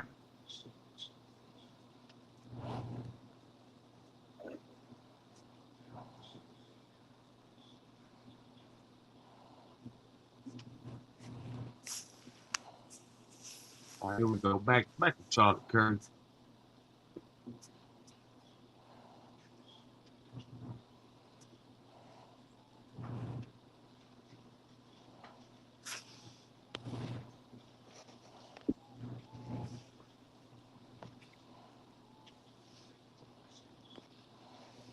There was a preliminary and unverified report that the rifle found in a nearby wooded area, right by the crime scene, had been engraved with statements that, quote, expressed transgender and anti-fascist ideologies. In fact, here's what officials, though, had to say about those apparent engravings during Friday's news conference. The rifle was determined to be a Mauser Model 98 30-06 caliber bolt-action rifle. The rifle had a scope mounted on top of it. Investigators noted inscriptions that had been engraved on casings found with the rifle. Inscriptions on a fired casing read, "Notices bulges, capital OWO, what's this, question mark." Inscriptions on the 3 unfired casings read, "A fascist, exclamation point, catch, exclamation point." Up arrow symbol, right arrow, and symbol, and 3 down arrow symbols. A second unfired casing read, "Oh, Bella Chow, Bella Chow, Bella Chow, Chow, Chow." And a third unfired casing read, "If you read this, you are gay, LMAO." And by the way, during that news conference, it was also suggested that this suspect, Mr. Robinson, had said recently that Charlie Kirk was coming to Utah Valley University, that he didn't like him, that he didn't like the viewpoints that he had. This is something Robinson allegedly expressed. And he had told a family member that Kirk was full of hate and spreading hate. Now, it went both ways when you look online. There were also those, even before Robinson was arrested, who actually thought that the shooter could be a far right-wing extremist. So you saw these kinds of theories on both sides. The bottom line is we don't know yet the exact motive. However, killing a very political figure like Charlie Kirk at this speaking event, right as he's talking about these topics, it's something you got to be thinking about. Now, Kirk, as many of you might know, he was quite opinionated when it came to gun violence and the transgender community and held polarizing views. So is this something that may or may not have played a role here? We shall see as it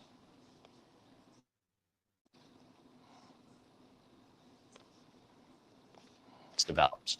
And now I have to talk about another theory, okay? Another theory that has been circulating is that a foreign nation may have been involved in Kirk's death. Again, this had been circulating before Robinson's arrest, but you do have to wonder whether or not people will believe that that is still true, despite the arrest. So Sean Hannity said on his Fox News show, quote, "I have a source in the intelligence community, John, that said that there might be post-assassination pieces of a puzzle, that there might be a foreign component to it." And his guest, investigative journalist John Solomon, responded, "Yes, there is a group or two of interest in the Salt Lake City area they're looking at just because of certain recent activities overseas and certain intelligence shared by a foreign friendly from the United States. We don't really know what that means and why is this significant. To be clear, I'm not saying this in any way is true, but there seems to be growing chatter of foreign involvement. Particularly, you are seeing this theory that of all countries, Israel was involved.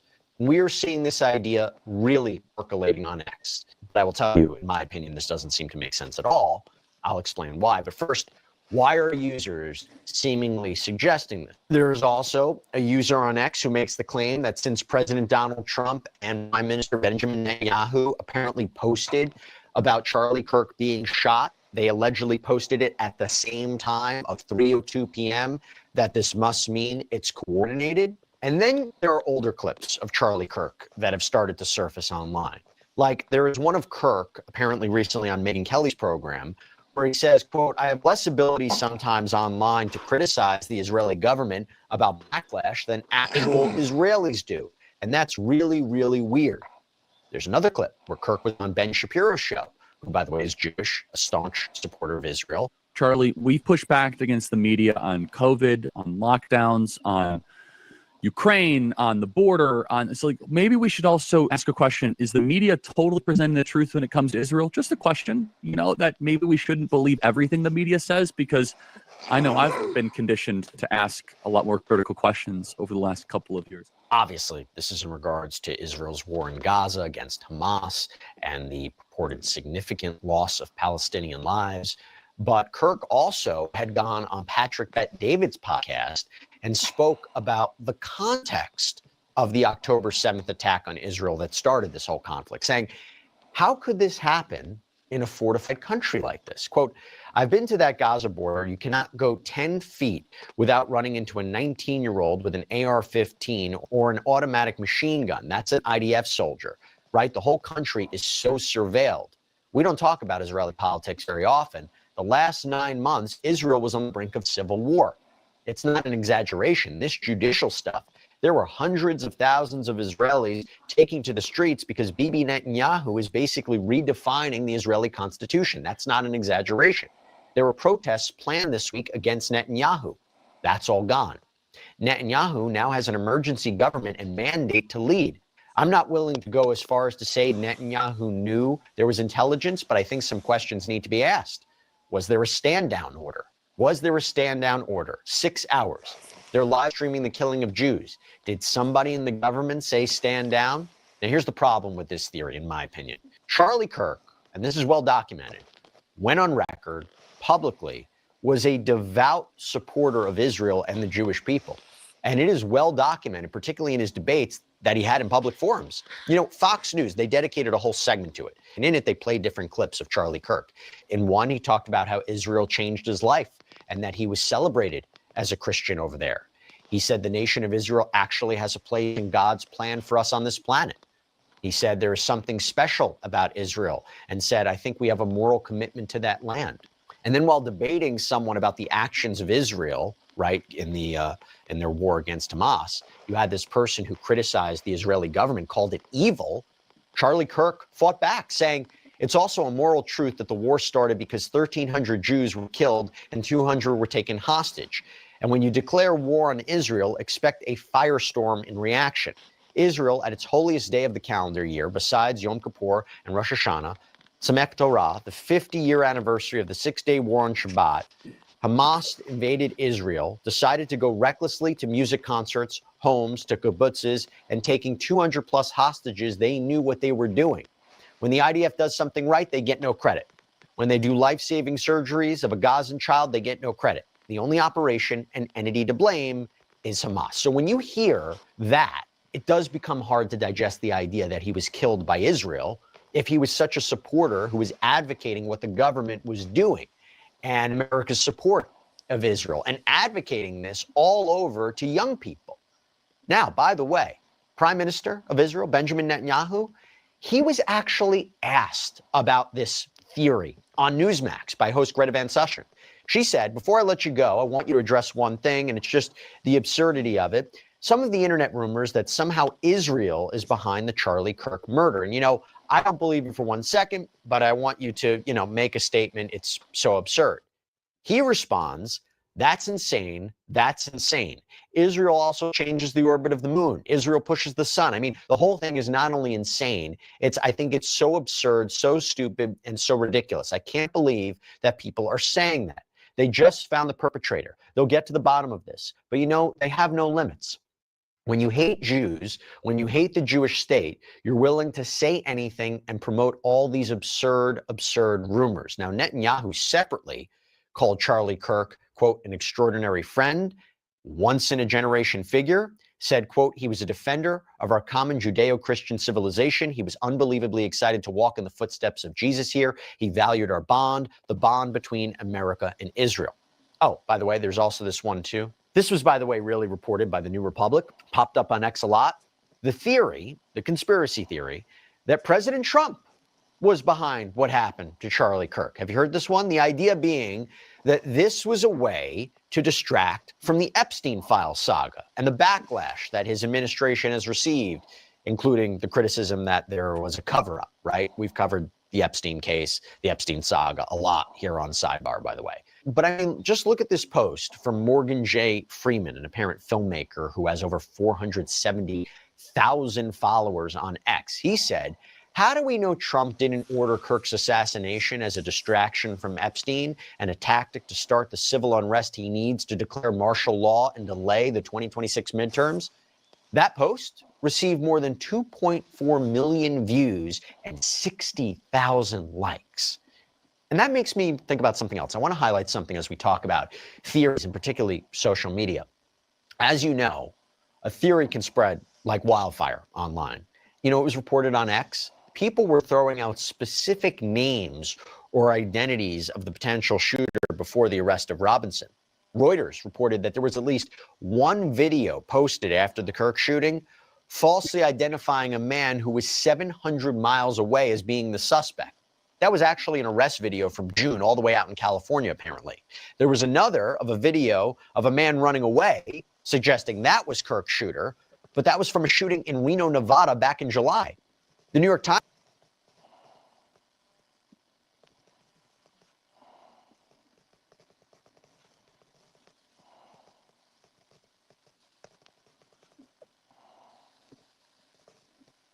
Reported that there were those online who attributed the shooting. Hey, I don't know why I'm seeing that faggot ass shit on my damn timeline.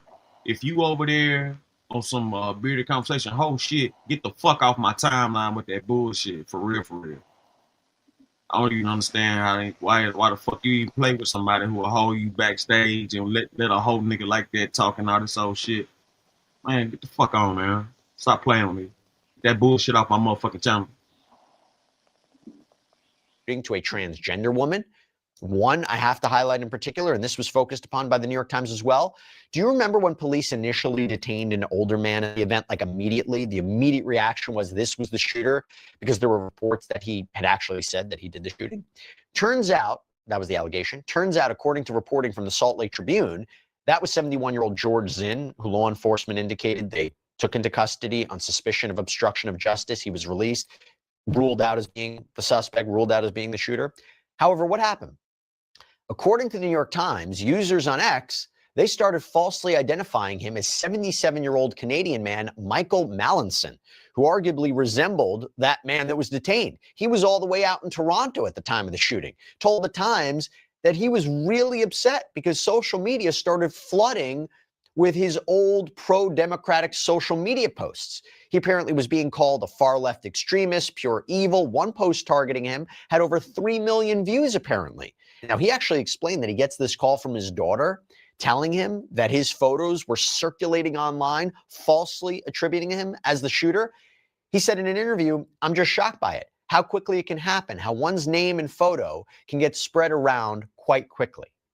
And the Times reported that the speculation may have started through an account called Fox 11 Reno that is actually not a real broadcast affiliate in Nevada. It's rather a fictitious account.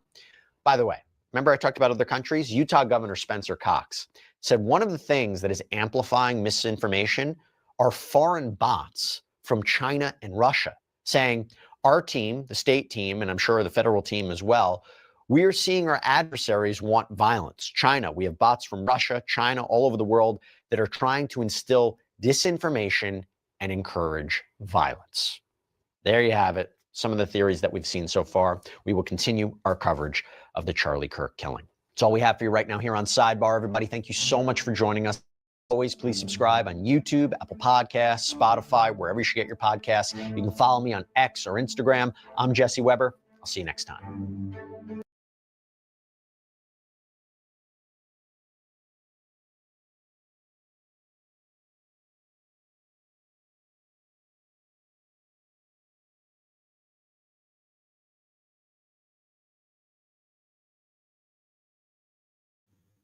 All right, Tyler Robinson, what we know so far, sounds like a passion crime. Sounds like Tyler Robinson was in the heat of passion with his trans lover transitioning over, and he was being harassed, bullied by social media, games, and politics,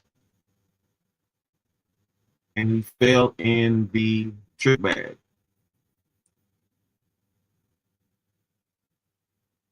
Can't really explain it, but we got to look at the logistics of this. Point A to point B.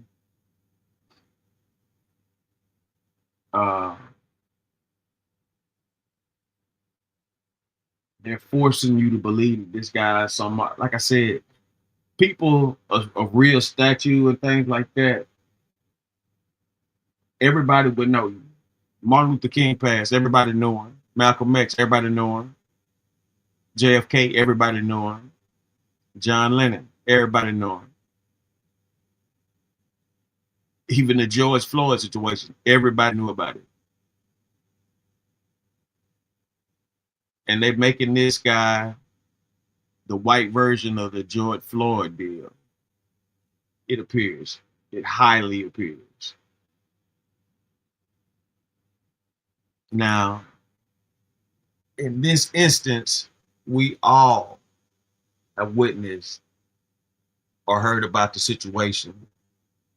But that's all it was, a situation that needed to change. Until next time, take care of yourself and each other.